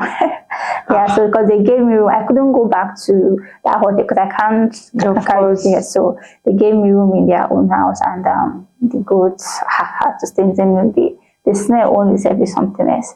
But you have to just enjoy for it. So after then, when we went out that day, when we got there, like the men were all over me. I was enjoying that Attention. yes, the attention. So the other one came to me, and I did too. Let me not lie. Yes, that one night you did two men. Yes. So when we when that one, so I took one first, and we did all this stuff, and I told him because I was scared. I needed to test if it would work or not. Yes, because I was so scared. So I told him I needed 1 million naira, and immediately he just said okay, and transferred it immediately without even arguing. I was like, wow, it worked.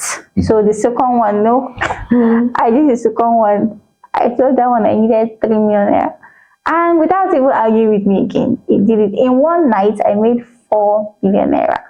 Wow. So I was like, wow, wow, indeed.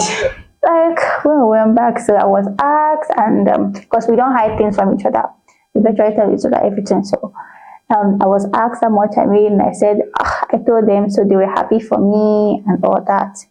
So it kept on. Yes, I continued. So I went back. I continued doing that, and I kept on. Sometimes I do 3 men, 4 men, just for the money, So I went back home. So there was a day I woke up and I realized that my goods was nowhere to be found. I was looking for it. I thought maybe I mistakenly opened the door mistakenly opened that the goods went out. Yeah, so I went out to ask my friends, and they were like, they didn't see the goods. So one of them actually suggested that maybe they should go back to the priestess. So when I went back there, so she was like, she's the one that took the goat, that I was abusing the power. I was like, how? And I was like, how did the goat doesn't even know, but it's not even in him. So how? Then I remember that, it's a spiritual thing. So she was like, I was supposed to do 1 man at a time and not abuse the power the way I was doing it. So after then, she did another ritual for me, and she cleans, another cleansing and all that. So she gave me another goat chicken. So I had to go back. So after then, I had to, when I do 1 man, because I know I can't, I had to pack money, like tell them enough money, sometimes 20 M self. Yes. Man has given you 20 million. Yes. For 1 night. Yes. So because they don't know themselves.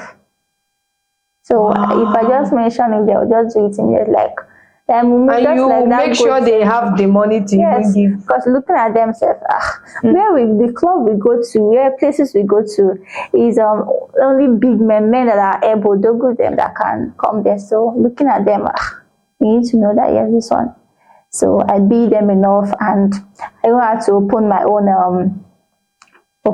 name. I have other business because as the money was coming, I tried to invest in myself, not just call it now. I tried to invest. So I opened a gold shop for myself, and the warehouse where I sell rice, and also a salon, a jewelry, and all that. So I also bought my own house, and I got my own car. I was, living that big life. So I was like, I think it's high time I stop doing this other one, because since I'm already getting enough money from my businesses and all that, so I said to kill the goat. Instead, the mistake I did was I was supposed to take it back to the priestess or something. Wow. But I didn't. I went ahead and killed the goat because it didn't even occur to me at all that I was supposed to take it back. I just killed it. So immediately I killed it, but about a week, I got an emergency call that my goat shop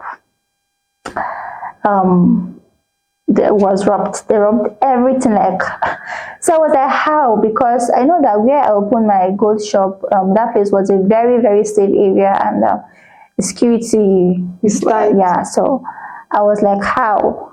Then again, I got on that call again that my salon got burnt, and the only that it was only my salon that got burnt.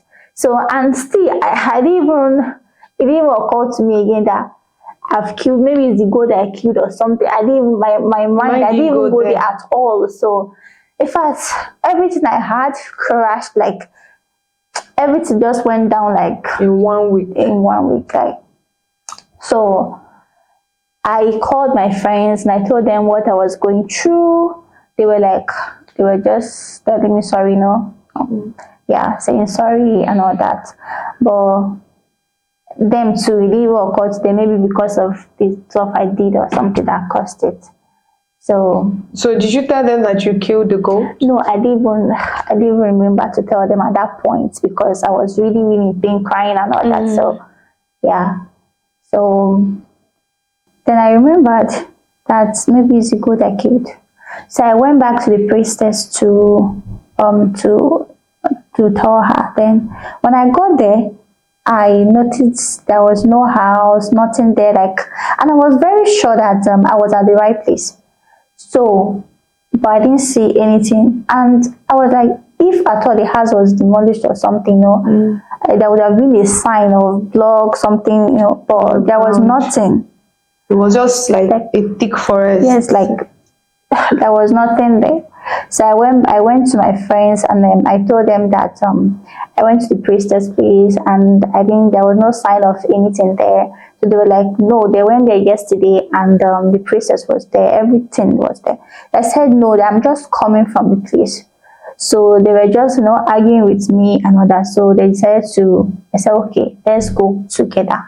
So they drove me there. When we got there, there was no sign of anything there. So they were like, did I do something wrong or what? I said, yes. I don't know if it's wrong, but I know I killed the goat. Yes, so they opened their mouth. They were like, why did I do that? So I was like, I didn't know. I just felt there was no need of it anymore since I don't want to do that stuff anymore. So I just said to kill it. I didn't know that will bring a bad luck or something. So they were like, I wasn't supposed to do that. I would have even asked them or something. And I was like, it didn't even occur to me at all. So they carried me from that place to somewhere. So when I waited, so them, they went back. But I got there, everything was still there. So they made mention, they went there to talk to the priestess and she was like, she doesn't want to hear anything at all. So that is a consequence of what I did. I had to face it. So that why did I kill her baby? I was like, okay, why did I kill her baby? So like she doesn't want to hear it. So they were trying to plead my behalf, but she doesn't want to hear anything. So I went back. I had to face it. I wasn't okay. Like I wasn't okay at all. It's either blood is coming out of my nose when I wake up or my ear. I was just, and the only money I had was, the only thing I know I didn't lose was the money in my account, and it wasn't even much. Yeah, because I didn't even know you invested and all that. So it wasn't much. So I had to look for solutions, and places that I go to, pastors, after collecting money from you, they'll be like, I can't face this power and all that, just leave my office and all that. So it wasn't easy. So I was just looking for solutions, no way. So right now, this is me calling out for help. I need solution. I need a strong man of God, someone that can help me get out of this situation. So, okay, now, sorry to call you short. So, It's okay. at this point, what are you going through? Like I'm Like, going are you okay health-wise? like I'm even sick. So I even went to the hospital. Sorry, I went to the hospital, but the doctor were like, nothing is wrong with me. Like right now, I can't even like when I come out, no one even look at me. You know, so there was this very pastor I went to, that one, let me just say, the real man of God, that actually said what's actually wrong with me. So he was like, right now, even a little child, a male child, looked at me like something is covering my face. So that it's making all the men not even see, even a little baby. I carry a male little baby that he will boy. yes, a baby boy. He will even be like, if He'll you be see crying. like he'll be crying because something like dark. But I can carry a female and that no problem. But once a male child or a man or that, so it won't he won't see anything attractive or beautiful, anything good on my face. Rather is bad luck and dark, whatever that is covering it. So So that's the punishment. that's a the punishment woman for me gave right you. now. Like, so a lot is really eating me up. So this is me just calling out for help. I need someone to, even at all, I don't want to get married, but I want to have my own child. But how can I do that? Is by, me being free and all that, so I can be able to have my own child, even that I can't even get married anymore. So I really need help. Guys, I'm calling out. I'm here to say all this. So I want to understand what you're saying, because I know the viewers would also want to understand. So you said you met a real man of God and he told you that there is a veil, an evil veil Yes. on your face Yes. that makes men not to see you, not to be attracted to you. Yes. Even to the point that if you carry a baby boy, the baby will start crying because of the Yes, veil the veil on on your my face. face. What about the blood you said comes out of your nose and your ear? Does it still come out? No, it's not coming out anymore. Yeah. But it's just the veil It's something just the stuff, yeah, that you just want to. And I forgot to even put this part. Though it's somehow funny, this part, but it's not. For like for how many years now, I've not even had anything to do with any man. Even common aboki, like aboki, I don't even look like, I don't even look attractive to them. And you're very beautiful girl. It's thank you. It's really crazy. Like, it's not easy for me. So I really need help. I do need help. I'm glad I could come here and express. I really need help. Serious. Please, I do. I really need help. I mean, even before I started this podcast, I've heard stories, I've seen things, and this is a lot, right? And I'm not going to say much because I feel like you already know what I'm going to say, and all I'm going to say is take it easy. Life is jeje, and you know what? Let's just leave it at this. So, you guys have heard everything that she said, and I would plead with everybody to be kind with your comments. Nobody is above mistake.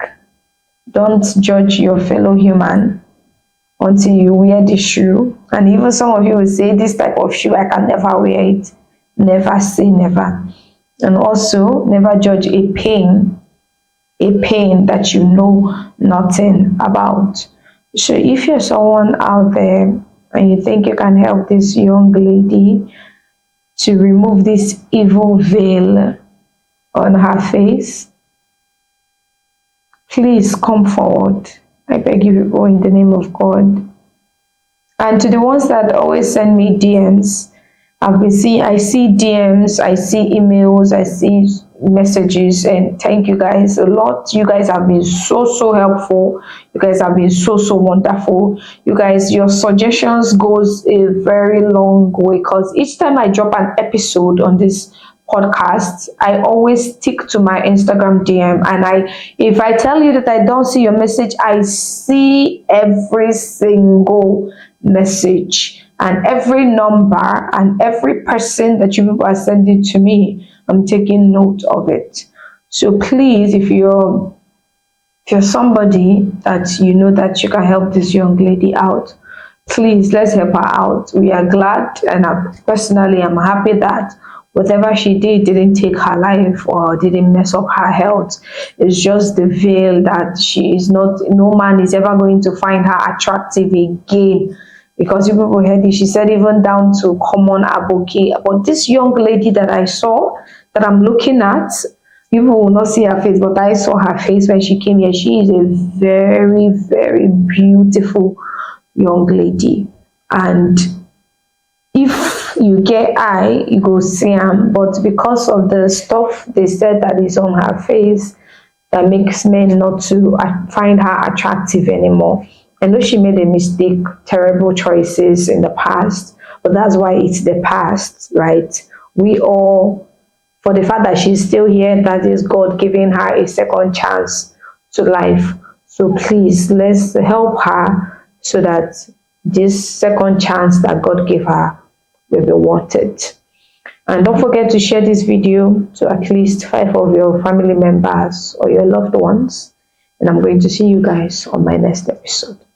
Bye.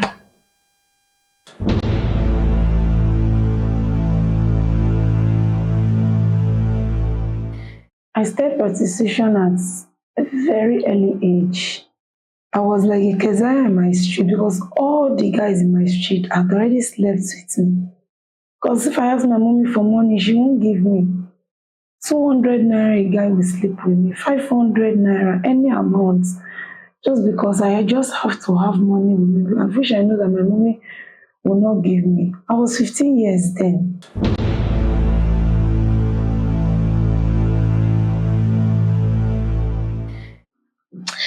Hello guys, it's your girl Sugar Plum, and this is Confess with Sugar.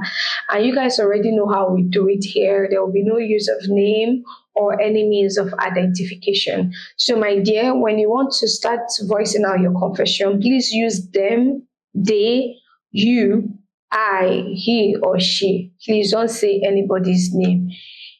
Please, I beg you in the name of God. So guys, we have a guest here, and of course we are just going to open the floor for her to voice out her confession. So my dear, the floor is open for you. Okay. I started prostitution at a very early age. When my mother was young, she was into it, she was used to it. She used to bring her customers to the house, then staying in a room. She will cover me so that no man will know that her customer will not know that I'm there. Sometimes as a child I'll just come out, I'll peep to hear, to even see, let me even know what's happening, what's the enticing thing, what's making this thing so interesting or so, what's making her happy about this. Then I was like a Keziah in my street because all the guys in my street had already slept with me. Because if I ask my mommy for money, she won't give me. 200 naira, a guy will sleep with me. 500 naira, any amount. Just because I just have to have money with me. I wish I know that my mommy will not give me. I was 15 years then. But not until I now got to 20 years old. Then my mommy was 60.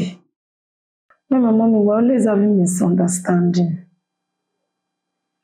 Anytime I'm with my customer, my person, my mommy's customer will also come, like the time clashes.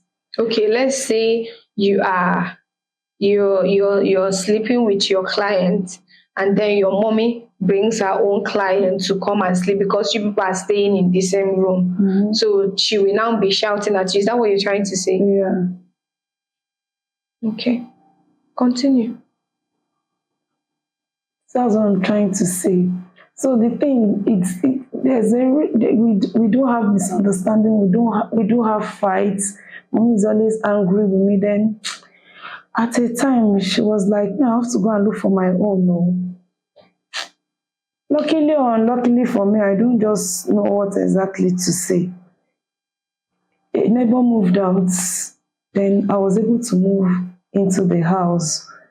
Because even if I'm doing with my customer in the room, my mommy will always take the money. I'm only 20 years then now, so I should be able to fight for myself, or I should be able to get whatever I wanted. But my mommy always say there was misunderstanding until I decided to move to the next room. And you decided to move to the next room to like get your own privacy, Yes, and to get more customers. Yes, and so that it's because sometimes a customer arrives, then I'll already be with my customer and she'll be angry like we're wasting time or the customer is not happy or something.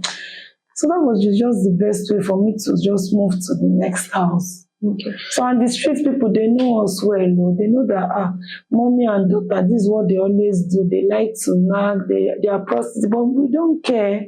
What can we do? We don't care. We don't care. Okay. So as at of the age of 15, okay, let's move to when you got to 20 years. Like on a good day, how many men do you like sleep with? As in, come again, please. Like when you got to 20, after like you got to your own room in the same compound with your mother, like how many men do you sleep with in a day? It depends. If I'm able to, it's 50. If I see 50, that's how I do. For example, if I want to cook jollof rice, groundnut oil I go knack, onions I go knack, pepper, tomato, rice. You know say rice don't cost. The person wey go give me that rice, he go knack, fish. Na the same thing. He go knack me, so everything wey I take cook that jollof rice, knack must dey there. Jesus. Nothing dey free. This life. And it make me get used to that thing when my mama dey tell me, say, may I use wetin I get, take collect wetin I want. Use what you have to get what. I had to take it so serious because if I did not do it, how would I have gotten all these things to cook? Wow. So your mother was not helping you at all? She was not. I said that time, if I'm in the room with somebody, she will collect the money. No freedom. I didn't like my mommy for anything. That made me, I did not like my mommy. It's okay.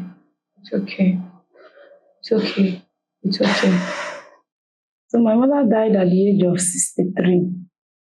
She had this herpes disease. They said it does not have cure, and even at that self, it didn't bother her. She didn't even want to treat herself. She was not interested because she don't tire for life. She this on her life. All this suffering, all these things. That day they were doing the burial, I was with my customer. I did not send. I said, what did that woman do me for this world, for this life? I no go forgive her.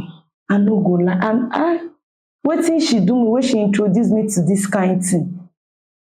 All these people wey dey talk say dem dey get 100k, 200k for, I don't know as dem dey take do am. Me, I never see. I have to be hustling to get what I will eat. Even all these house rents, I don't even know how I'm going to do it. So I want to ask you one thing. What's the highest money a man has given you from knacking you?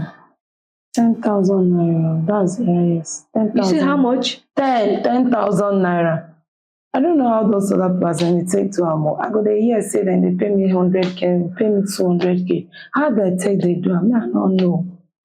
And all this money wey I dey collect, I dey save. House rent dey, NEPA money dey, waste money, all those dustbin, all those things, all those money dey. why I go dey pay? Na only when I wan chop, I go meet this one, go give me garri, go knack me. Meet this one, go give me garri, go knack me. Sometimes I can't even say, okay, as my mama don die, make I even go work.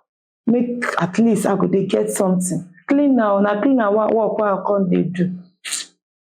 Wetin come be the difference? All the men wey dey work there, they don sleep with me join. So wetin come be the difference? How many months did you work there that you slept with everybody in the building? 1 month. Just 1 month. E no even reach 1 month wey I don almost sleep with everybody wey dey there. This is heartbreaking. So I had to stop the work because I was not even seeing the good impact. I came back now.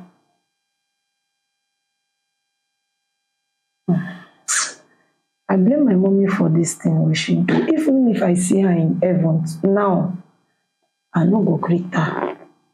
I go waka comot because na she bring. I no fit for her to even born me. Every time she go dey tell me say na mistake I take come this world. Na mistake. Why she no abort? Why she no comot am that time? Me I no fit bring pikin to this world o, come leave the pikin, come dey pass through this thing. Never. I say I no fit do am. I cannot do it. So na my mommy na im put me to this condition wey I dey.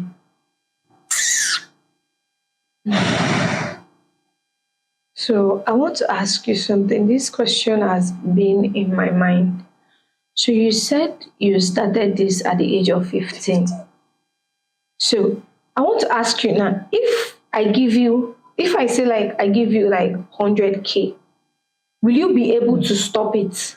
Like, will you be able to not prostitute for like 1 week? Let me just tell you the truth. Something wey I don start from small. I don dey used to am. This is since morning I've been here to come and check on you. If I don't knack in a day, no be me. I get headache like this and dey feel sick because I don dey used to the thing. No be just about money. And the thing don enter me. To God, make I no lie you, I don dey used to the thing. To the knack. So now it's not all about the money. No be just It's the like money you are again. addicted to it. I don dey used. Yes. I no know. That's why I come here. E get anywhere I fit take stop am? Yes, you can. How? There is a way you can stop How? it. Don do it before. No, you never do me before, but I know that. You just dey too sure. That's why I dey ask. Yes, I'm sure because I've seen people that are drugs addicts, cocaine addicts, weed addicts, and they stop it. One thing is that it's not different. no, it's not. Okay.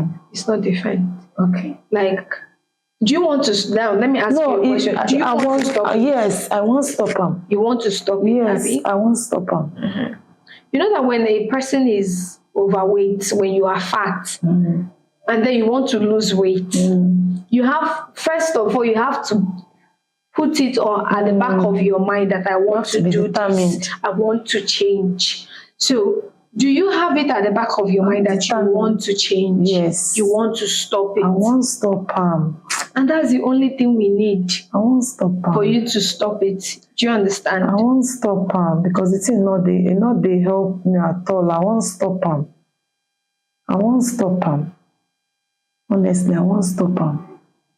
I can see that you So want to. just tell me as I go do. I go do am. Okay. Now, first of all, the first step is saying you want to stop it. Don't enter my mind say I go stop am. The second step is making up your mind and saying no matter what, no matter how the thing they push me. Like, do you know why I asked you that if I give you 100K, are you going to be able to stop? Because I wanted to know if it is an issue of money. Okay. Or you're already addicted to it, that even if I give you money today, you will still continue it. So what we are going to do is that first of all, we have to take you away from the environment where you are. Yes, because I go give you. I go give you. I go give you. We'll remove you from that environment where the temptation is always going to come from, where the people that have known you since you were a child, where the stigma is going to come from, where the see finish, where you go, they come from. We go first of all promote you from there. Then put you in a good environment, give you food, give you water, give you light. Do you get? So that you don't have a reason to go back and start sleeping with men for money. You get? And then we are going to have a group where we are going to check up on you every day. And me, if I put you for there, no say if I not did there, my eye dey everywhere. So on how you move, I know. If you take one step, I know. If you take a step forward, I know. If you take a food go day. That will not be problem. Food go day. Listen to me. Let me tell you something. You are not a mistake. Your mother used to tell you that you came. You are not a mistake. You see, the Bible said that before we were conceived. By mistake. No, you are not. You are not. You are not, my dear. You are not. See, the Bible said that before we were conceived, the Lord already. Yes, I have a mom. I don't fit tell you that. No fit talk that kind one. No. Abuse you. And they abuse me. They abuse me. You get? No be she born me. No, see, people make mistakes. And another thing that I would want you to understand is that forgiveness starts from you. You can decide to hold grudge against your mother till eternity. But when you forgive her, you free your heart from that hurt. From that, it's not easy. That's what I'm saying. Look at me. It's a gradual process. It's not going to happen today. It's not going to happen tomorrow. It's not going to happen it might not even happen next month. But I know that one day you would wake up one morning and see that your heart is free. And you tell your mother, however, you say, I forgive you. You get? See, for the fact that you are still alive till this point, it means that God has a plan for you. And you have a bright future. You just need to work on yourself. You get? Do you go to church? They go church. They go church, yes. So we are going to create like a group that is going to, like, I have already people that come here, that some people are seeking for help. There are some people that have been helped and they're on their way. And there are something. No, it's not delivering something. It's not delivering something. You just have to put your mind to it. Say, I don't want the knack man again. Like, you can have a man in your life, a boyfriend, a husband, you get, but not be to the knack for money, the knack for 500, for 200, for 50 naira. You no go knack for rice again. You no go knack for tomato. You no go knack for. In fact, anything where you been they get mind where you the knack for, you don't have to do it anymore. You get? So once we are done from here, we are going to talk. That's when the cameras are off and all that. You get? So now I go back my house. No. If you don't want to go back to your house, you don't have to. If you wanted to go my house, that's if you come, Abby. Oh yeah, we know you don't go house today. You go fit sleep here, Abby. I get room, I get spare room, I get guest room. Clothes. No, I get enough. I get enough clothes. The ones wey go size you, the ones wey no go size you. You dey laugh. You be like person wey no serious. No, I serious. I'm just smiling so that you will feel comfortable. You can't be like say you dey laugh me. No, God, I beg. No, I'm not. I'm just. No, don't do it. Don't do it here, please. I beg. No, try am. If not, me and you go get issue. Now that time you go see, say I know they too laugh like that though. You get? It's okay. I just sit down here. Be good. You get? Let me just cut the camera. Please. Do you understand? Please just put yourself together, babe.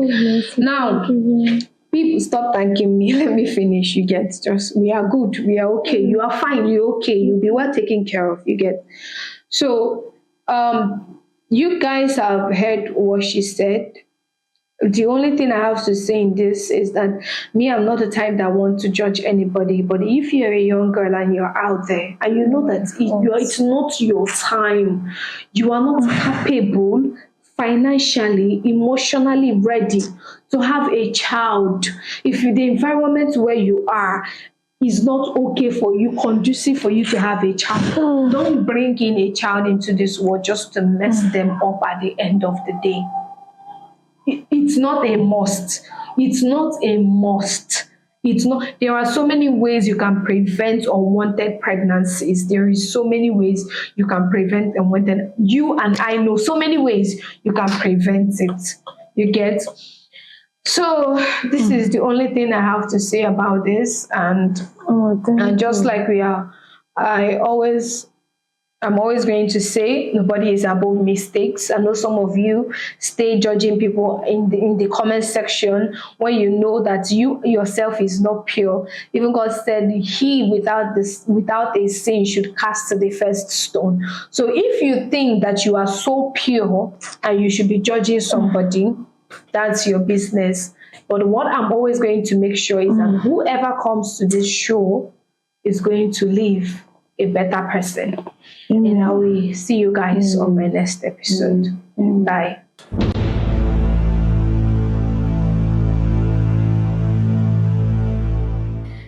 At some point, I just saw my boys taking off their clothes. My children were just taking off their clothes. I was like, what's going on? They had their bath before I left the house, so something is definitely not right. Then I saw where she was, demonstrating to my kids how to sleep with each other. Jesus, like What? I couldn't even process what I was seeing. Like it was like they're acting, or there was I can't even say. So my first child was just refusing, and she was like, she now took off her clothes at that point, now forcing my kids to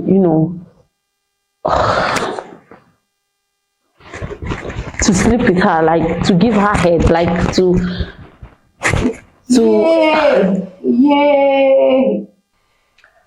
I didn't at that point. I didn't know when I screamed at the salon, like my phone fell off my hands, and I just ran out.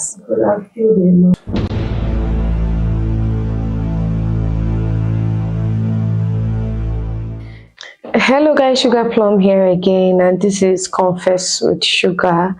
And you guys already know how we do it here.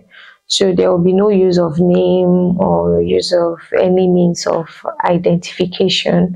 So we have a guest here. So I am just going to give her the floor to voice out her confession. All right, thank you very much.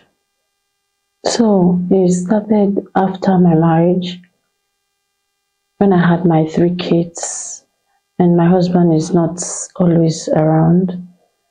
So the workload was just too much on me, and I needed a helping hand. I contacted my mother and asked her if she can send me someone. She has anyone she can send to me to assist me, especially with the kids. She actually sent me few pictures, which I liked one of them, and she happened to send that person to my house as a maid. The girl was 15, 16 years old when she came. I liked her very much, and I'm this person that I really don't like, seeing others like putting this demarcation, like this is mine and this is not mine. So I saw her like my own family, and we started living together. I enrolled her in a secondary school as well, so that she doesn't feel, maltreated. My kids are going to school and she's not So, and basically I brought her because of my kids, so what's the essence keeping her at home, or she's staying at home? And since she's not done with school, I decided to enroll her in school. So she was going to school, same with my kids. They come back same time. So whenever I'm back from work, and I just feel like, it went a long way helping me and all of that. I just needed that break. I needed assistance so I don't feel too exhausted at the time. But I noticed that whenever I come back, whenever I'm around, my kids are not always that free with her. Even when I'm like, go and play or go and meet your sister, because I call her, I like them addressing her as sister, So, but my first son, he doesn't really know how to express himself. But I noticed that most times when I come back from work, he's just trying to tell me something, but based on workload and stress and all of that, I don't just pay listening ears. I'll just tell him to go, yes, just go out to your room or go and play. But this fateful day, my second son, he was able to, pass this message. But being a child, I found it so difficult to, believe, or maybe I was getting the negative part of what he was trying to tell me. So there's a day I was going through my TikTok and I saw a video of a lady expressing, or rather, she was just crying about a lot of things and how it ruined her children's life and stuff like that. But I didn't want to believe it, all this online stuff. I didn't want to believe it. At the same time, I reflected back on what my children was maybe trying to pass to me, and I decided to do one thing from the video I watched, which was install a secret CCTV to really see what's going on. At least as children, if they really can't pass the message or tell me what's going on, I can see for myself, So I secretly installed the camera in the kitchen, in the room, in the kids' room, and in my living room, without anybody's knowledge, not even my husband, because I really don't want, anybody to understand until I let just be that it's my instinct that is wrong, or the children are saying something else. So I installed the CCTV, and on this fateful day, I just noticed the maid was in the kitchen. She was cooking and she removed her pad. At first, I was like, why remove your pad in the kitchen? Even if maybe you wanted to change or anything, it shouldn't be in the kitchen. So I watched closely, and to my greatest surprise, God, she was washing her pad, the menstruation, into the food she was cooking. That was supposed to be for my kids, myself, and my husband. Jesus. I couldn't believe it. Like it was like a movie. I couldn't really understand what was going on. I like Jesus Christ. But then this wasn't what my children was trying to say to me. And I can't just if I let her know that I was watching, or I know what she has done since I wasn't there, she would definitely not, maybe adjust. I won't see the whole of it. So I decided to hold myself. And that night, I didn't allow anybody eat the food. I gave my kids fruits. And she said she was okay. She wasn't going to eat. Because I wanted her to actually eat from what she has made. But she was like, I don't want to force her anyways. Like I said, I didn't want her to feel like I know what she was doing. So thank you. I just gave everybody fruits and they went to sleep. I was awake all through the night, disturbed, and trying to see if I was going to find out any other thing about what she has been doing. But maybe because of my reaction or my questioning about the food, she decided to, take a pause or so. So the next day was Saturday, and I went to the salon to make my hair, and I was still watching the house through my phone. I connected the CCTV to my phone. So while I was in the salon, I checked the kitchen again, but there was nobody in the kitchen. There was nobody in the sitting room. Then I switched to the children's room, and they were all there, So I hate Jesus Christ. Really? Yes, my 3 kids, 2 boys, a girl, and this maid. So I saw they were just in the room. I was like, okay, maybe they were just talking or so. But to my greatest surprise, at some point, I just saw my boys taking off their clothes. My children were just taking off their clothes. I was like, what's going on? They had their bath before I left the house, so something is definitely not right. Then I saw where she was, demonstrating to my kids how to sleep with each other. Jesus, like what? I couldn't even process what I was seeing. Like it was like they're acting, or there was I can't even say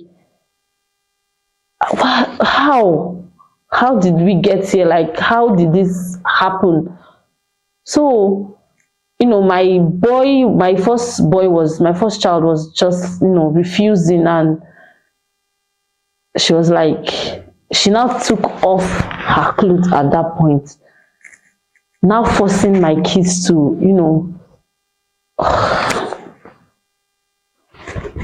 to sleep with her, like to give her head, like to Yay. I didn't at that point. I didn't know when I screamed at the salon, like my phone fell off my hands, and I just ran out. I feel a lot. I didn't know how I managed to drive home. I got home and I met them still in the scene, like they were still in the room and all. I beat hell out of her. Like I didn't even know what to do. I couldn't even tell my husband, because how will I even open my mouth to tell him that a girl I brought, and this child coming from my mom, I wouldn't. Yes, for her. I couldn't even believe. Nobody, even if someone has told me or told my mom, I believe she would never agree or accept that this child of 16, because she stayed with us for like 3 years before I noticed this. So a child of, let's say at that time 18, could do such a thing. So I couldn't tell. I just called my mom, like she should give me details of where this girl came from, stories about her, and even everything she told me. There was no trace of such an act. So I was curious, what happened? If it was something you were doing before you came to my house, I would have said, okay, it's an addiction or something. But why start it here? Why? Did she learn it? Where did you learn it from, and all of that? So she started crying that she felt, like me and my children, my family, we had a better life, and she's just a maid. But I enrolled you in school, you eat what my children eat, you sleep. So there was literally you can't. Is it your fault that she's a maid? I don't understand. Am I your mother? Am I your uncle? Did I force you to? I pay you. I still enrolled you in school. I feed you well. I even sent gifts and money to your family every festive period. So why do you want to destroy my children's life, my marriage? So imagine my husband finding out himself and not me. Do you know what? Like, it will cost me a lot.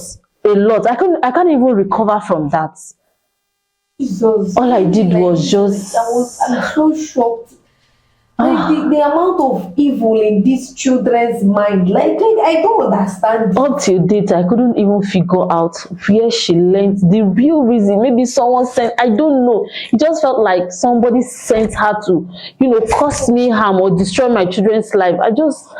There was nothing I could do. I couldn't arrest her, I just bundled her back to where she was coming from.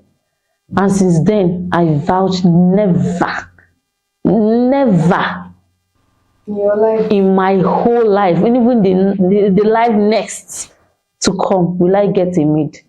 for any, if I like, make the work they choke me. Like, I rather quit the job. I had to quit my job because, it was, at that point, it was demanding. I couldn't. Because at least your children, like, Yes. be traumatized. At that point, all I could think of was, is it because of this job that my children had to go through this?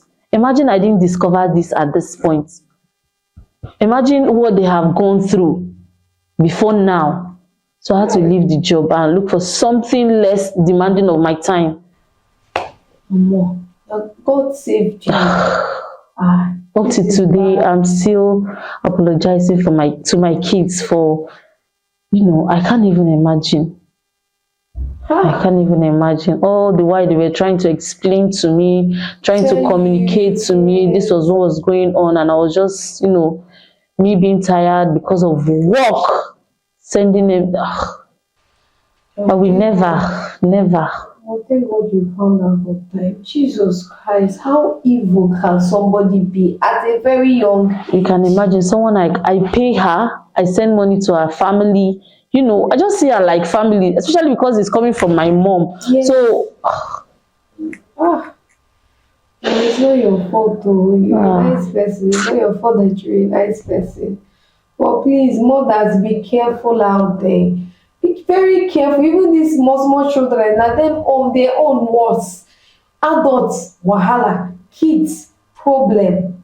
Please, just people should be careful because, God, I beg. You just stay, you think your children are safe. You don't know that somebody is somewhere spoiling I'm them. telling you. Spoiling them. Imagine what that small brat was doing. Hey, God, I beg. Anyway, people have heard it because of people that want to carry 5 maid and put. Please stay around and watch your children. Stay around and raise them, especially when they are trying to tell you something. Stay. Try to understand what they are saying. Listen. Try to listen to them before you send them away. Listen. Please, Anyway, please share this video to as many as possible. This can help a lot of people, because so many people now will just born. Una no go know how una go take care of, especially all these young girls wey even dey secondary school. Una don born finish, later una go just carry pikin give person dey do una own life. People should hear, if you are not stable enough, please don't give birth to a child. And if you have a maid, make sure you watch them closely. Suspect anybody. Once it comes to raising your kids, suspect everybody. Everybody is a suspect. Yes. I'll see you guys on my next episode. Bye.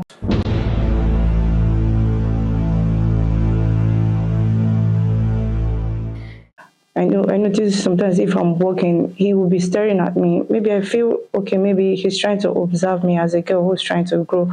But mommy, I don't like this pastor. I don't like him. She was like, shut up your mouth. I know you're very, very possessed. And that's why I keep sending you to that house so that you'll be delivered. From 15 years, he started molesting me. He would drag me to his room, then he would start touching me, start kissing me, start doing a lot of things. When I tried saying something, he would want me not to. He would tell me that if I should say a word or if anyone should hear about it, it's going to cost me. My mom decided to give me to him, like ask him to take me.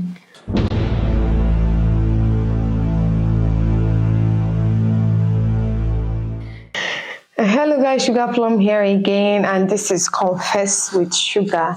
You guys already know how we do it here. No use of name, no use of any means of identification. As you guys can see now, I've even added more things. So if you want to come, you can come. Your identity is safe and secure with us. So we have a guest here today, and I'm just going to allow her to start speaking.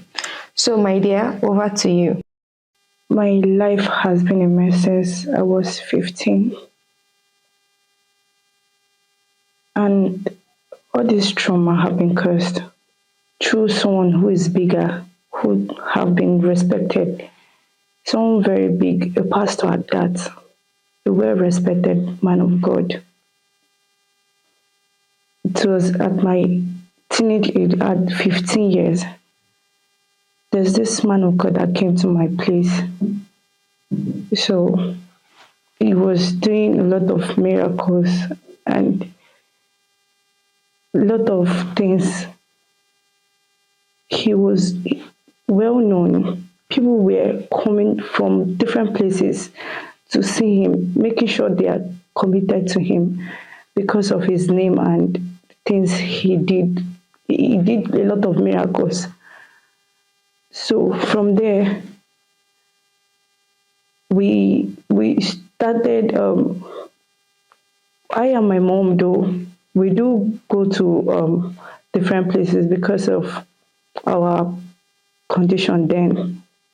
Since we're not working great with us, since our dad left, things has been moving upside down. So my mom believe in this. She's this kind of miracle person. Anywhere she hears there's a crusade going on, she must attend.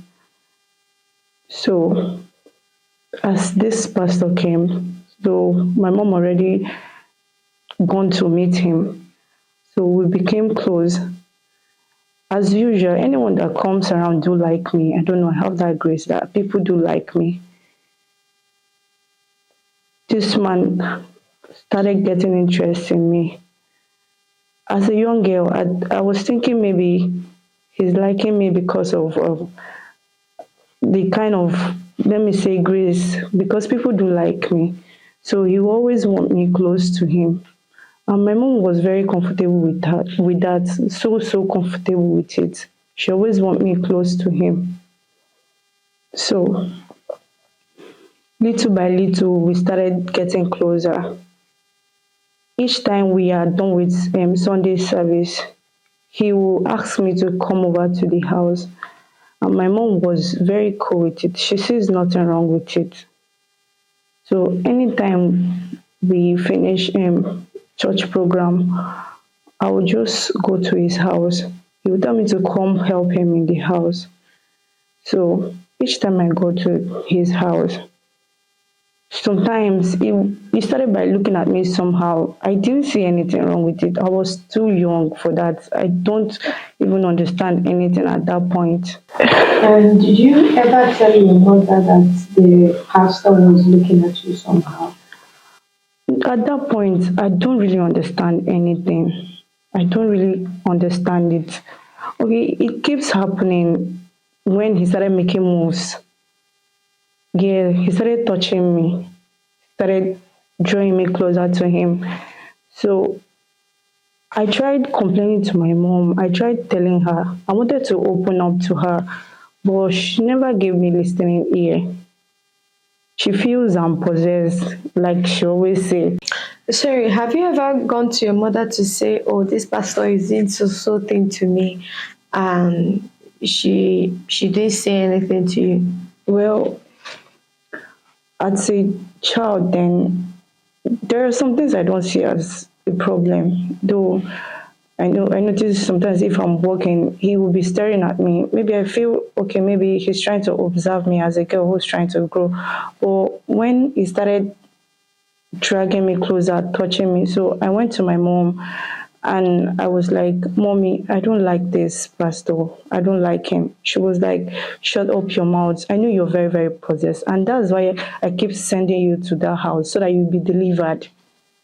So I tried making move to let my mom know that, okay, this is what's happening, but she's actually not giving me the space to. She feels maybe I don't know, maybe I'm trying to be wayward or I'm complaining to, or maybe yes, or maybe she thinks the maybe I'm doing a lot of housework in this guy's house.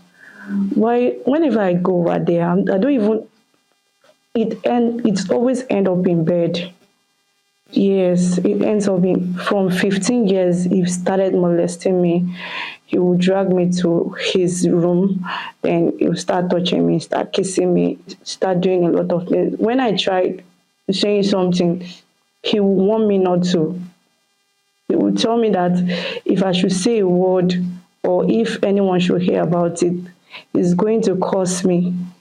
He would threaten me with the miracles he's been doing, that I've seen how he's doing miracle, how he heals people, how he can curse, he can do this one, he can do that one. If I try it, it will cost me. It will cost me. My life will become miserable. All my life, I will never see anything good. So I became scared. At this point, I've decided to keep it to myself. Even my mom, I don't even want to tell anybody. I just want to live with it, but to fight it. So it became worse. How? Because my mom decided to give me to him, like ask him to take me. He said he want me to be closer to him. I should be under him so he can watch me properly.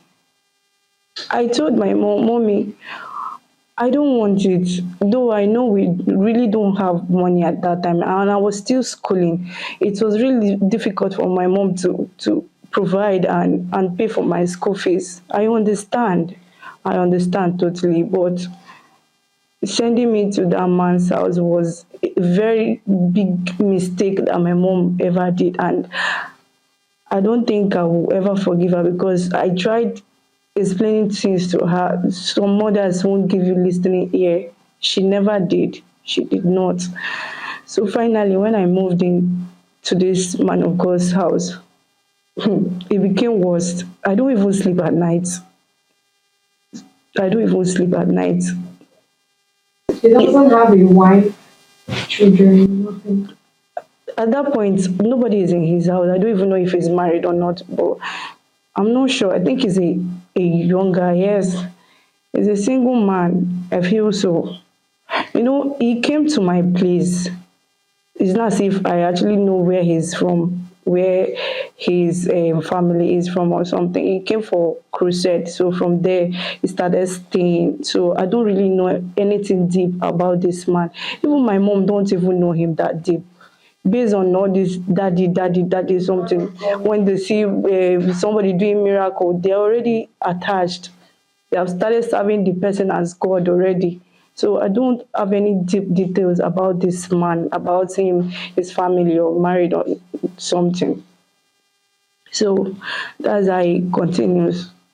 Each time he comes to the room, it's always,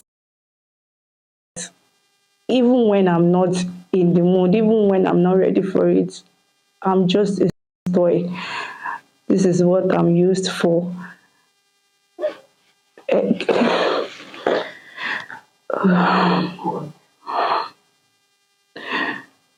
So, how did you break free from him? I continued with it. I keep fighting it till one day I just stood my ground. I don't even know how I did it. I was crying. So I decided to make a move. I went to the kitchen, I took a knife and I kept it in my wardrobe. So that night when he came in, I threatened him. I told him that if he should come any closer to me, that I'm going to stab him. So that's how he left me. But he still didn't stop. He didn't stop until one day I decided to pack my things and leave his place. This man useless my life. Do you know, he got me pregnant the first time and he asked me to abort it. That's not the last one. The second one, he still asked me to. The thing is that he's the one doing it by himself. I don't even know who gave him all the knowledge, all the things he's been giving to me, the drugs and everything. He will be the one. He will be the one to do it by himself, because he wouldn't want anybody to know about it. He continued with it till the last one. That was when I stood my ground. That was when I took a knife to threaten him. That was when I said, I won't continue with this anymore. This is how I fought it, and I ran away from the house. And with all of this that was happening, your mother never came to visit you for one day. You just left you there. My mom can only call him and he will tell him I'm fine, I'm okay, everything is okay. That's Did it. she ever call you to ask you if you were okay to talk to her on the phone? I don't have a phone then. I told you we were actually not, things were not going fine. My mom struggled to pay my school fees. So there's no one to get me a cell phone. I don't even have. It's through him that I can talk to my mom. And whenever I want to speak to my mom, he will be there. So there's no way I can start telling mom things in front of him. So each time I even try to say something, he will say, it's okay, she's fine. He will conclude and end the call.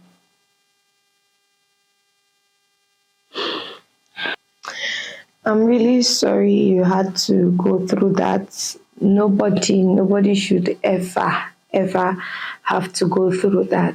And also in the hands of a man that calls himself the man of God. Now, one thing, if you don't learn anything from this video, as a mother, learn this, because the way religion is like eating deep into us, to the extent that you see, because he's a man of God, he's doing miracle, you carry your children, oh yeah, go and answer daddy, go and clean daddy's house, go and wash plates. See, when it comes to your children, suspect everybody. You should be calming down. And if your child is telling you, I don't want to go back to this place, I don't want to go back to this place, stop sending them back to that place that they said they don't want to go back to. And if you're a good mother, you would want to know why your children are complaining and saying they don't want to go back to a place that you think is a safe environment for them. Don't forget to share this video to as many as possible. You might be saving somebody out there. And my dear, I'm sorry that you went through that, and I'm glad that you're free from this person. You also said you don't want to mention the person's name, so yeah. But if you are this man of God out there, one day your karma will meet you. One day, and I'm sure she's not the only person that you've done this to. The day they will decide to speak up, I pray and I hope that the law will do its course. I'll see you guys on my next episode. Bye.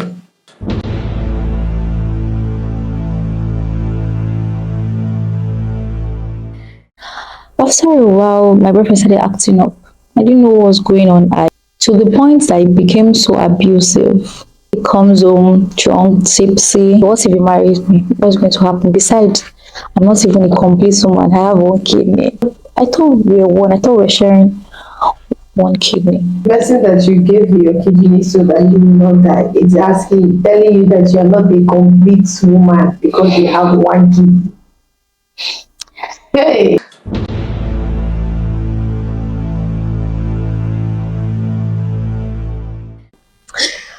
Hello guys, Sugar Plum here again, and you know what time it is. This is Confess with Sugar. So, as we all know, no use of name, no use of any means of identification. So if you're somebody that wants to come on this show to tell us your story or what you're going through, and you're scared that somehow your identity might be revealed, don't worry. Even after you leave this show, nobody is going to know that you are the one that sat on my chair. So we have a guest here, and I'm just going to open the floor and let her talk. So, my dear, over to you. Okay.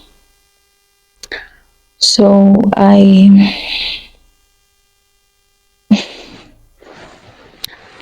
so I had this funny thing that happened between my friend and my boyfriend. And RITU, three of us. Okay, so I met my boyfriend while we were in school. We were dating, we were all loved up. But I stay with my friend actually. We stay together. I don't stay alone in school, we stay together. And even after we graduated, I was still staying with my friend because we were very close. So, but I was still dating my boyfriend at that time. So, at the long run, my boyfriend was very sick. It was very serious that I was not myself anymore. It was really draining me. It was something I don't know what to do. I didn't know how to go about it. So we found out he had kidney issues, which led to the student donating for us for his treatment and the likes. But who wants to donate his kidney for anybody? So it was not easy for anybody. I was just thinking, what should I do? How am I going to do it? And I didn't want to lose my boyfriend because I loved him so much.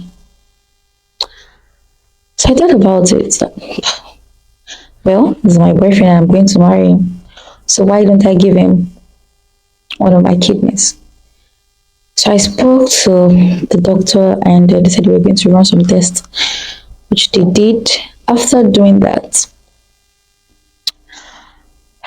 so I found out that, okay, we have a match. So I could not tell my parents that I was going to do something like that, of course. Which parent is going to listen to stuff like that? So I spoke to the only best friend I had, of course. Then she was one that signed everything for me as a guardian. So after signing everything, we're done with that. Then the doctor proceeded with the surgery. From the money we were able to gather from students, classmates, and the likes. So we did the surgery and then it was successful. I was very happy. My friends were happy that at least the kidney was not given in failure. So we're happy, everybody was happy about that. So you gave your kidney to your boyfriend? Yes. So we had to stay in the hospital for a while because he had to recover. So when it was very okay, he's already getting back on his feet. So he called me and said, babe, why don't you come and stay with me? Besides, I have a 3-bedroom apartment. So, and besides, we're apart, like we're one already. We share the same kidney. So I thought about it. It's true. Besides, why did I give him the kidney? Not because I wanted to marry him. So I packed to his house. I left my friend's place and I packed to his place. Then we started picking up gradually. Although his job was still there because he was able to get his back because he gave him a time to recover. So his job was still vacant. But on the other hand, I had to start looking for a job and it was not easy. I kept looking for a job, calling people, trying to meet so I can meet up with needs. Like, it can't be the only one providing. Basically, I'm actually the one providing more, but he's supporting in his own little way. So finally I got a job. And I was happy that finally I can at least have something I'm doing. But right now to the part that breaks my heart. After a while, my boyfriend started acting up. I didn't know what was going on. When he goes out, he comes back very late. When I ask him, maybe like his work, and I'll just understand that basically everybody needs to work. So I will talk to my friend, I'll call her and tell her that, oh, this is what is happening. What do you think I should do? Then she'll tell me, okay, just give him time, you'll be fine. Maybe it's because he's just trying to move back to that working place. Things are not that straight for him. So I understood and then I said, okay, no problem. But I was managing like that to the point that it became so abusive. He comes home drunk, tipsy. Someone that has kidney issues still drinking. Exactly. The doctor told him that he should stay away from anything like alcohol. When I told him, then he said he's just taking a little with his friends, not like, so it won't look like he's not taking at all. But then I don't want to argue with him. Besides, I loved him so much. So I wanted to understand everything he's doing is right to him. So it became so abusive. The relationship became so toxic that it's either I am having bruise all over my face every morning, or I wake up, I can't show my face in public. I go out with sunshades because of bruise all over. And I was still talking to my friend about this because basically she's the only one I trust so much. So I talked to her about everything. Then she said I should be patient, that maybe I'm not patient enough. So I'm like, okay, maybe I'm not patient enough, truly.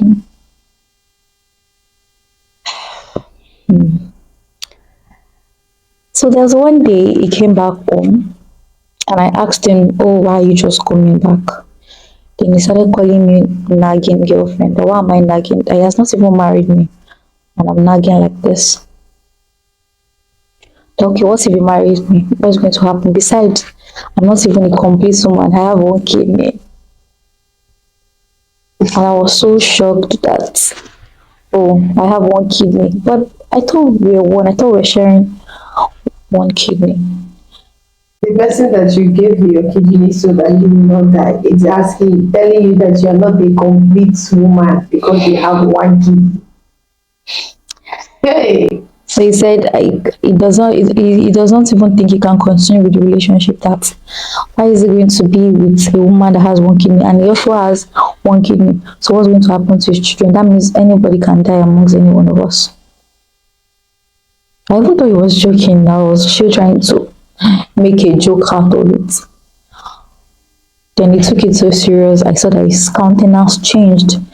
Then he said he gives me like a month to pack my things and get a space for myself.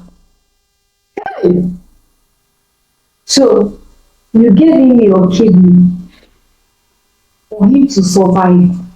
Now he broke up with you because you have one kidney. Hey,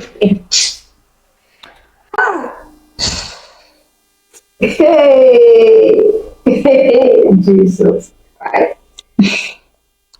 So basically, I called my friend instantly.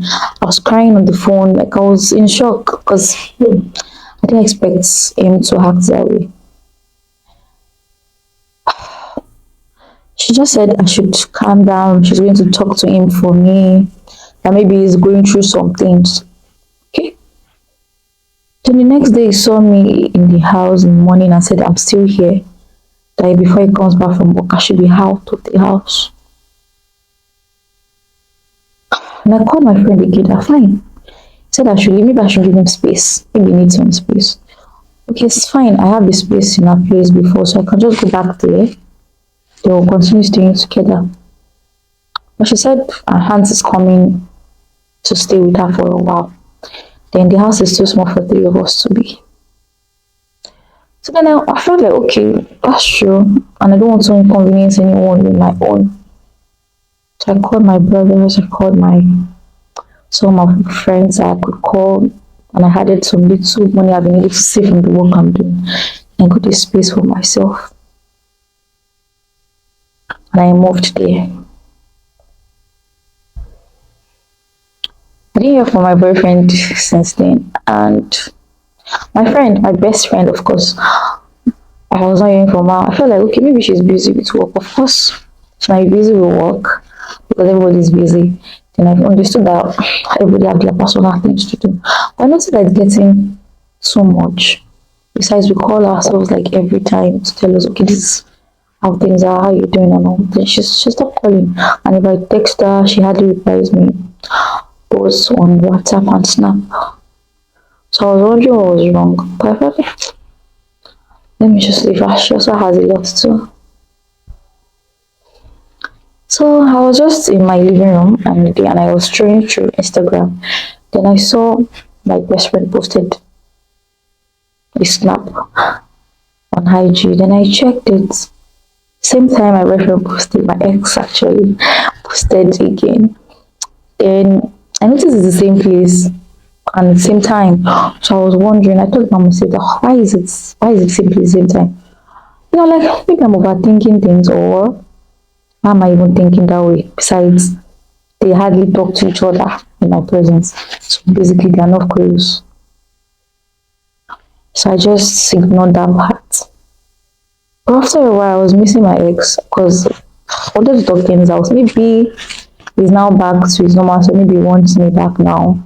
Maybe it's fine now. So I was missing him, and I went to where we were staying together before. So when I got there, I knocked the door, and it was my best friend that opened the door, wearing my ex-boyfriend's t-shirt. I was so shocked. I didn't even understand. Okay, maybe I was saying things, or maybe I'm in the wrong building. I just kept calculating. Then she said, "What am I doing here?" And I asked, I should be asking you that question. What are you doing here? So I told her, so you knew that this man left me, and you still went to meet this man. And she said, I'm the one that is a good Samaritan. I'm the one that wanted to give kidney. And besides, which man wants to stay with the woman that has one kidney?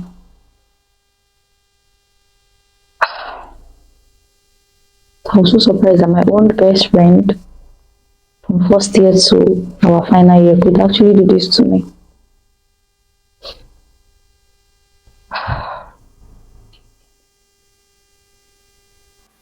Hey, give somebody kidney so that he will not die. The same person that received the kidney is now breaking up with you because you have one kidney. Now why people know they help people with this? That they're exactly this thing go. See, my dear, I'm sorry you went through that.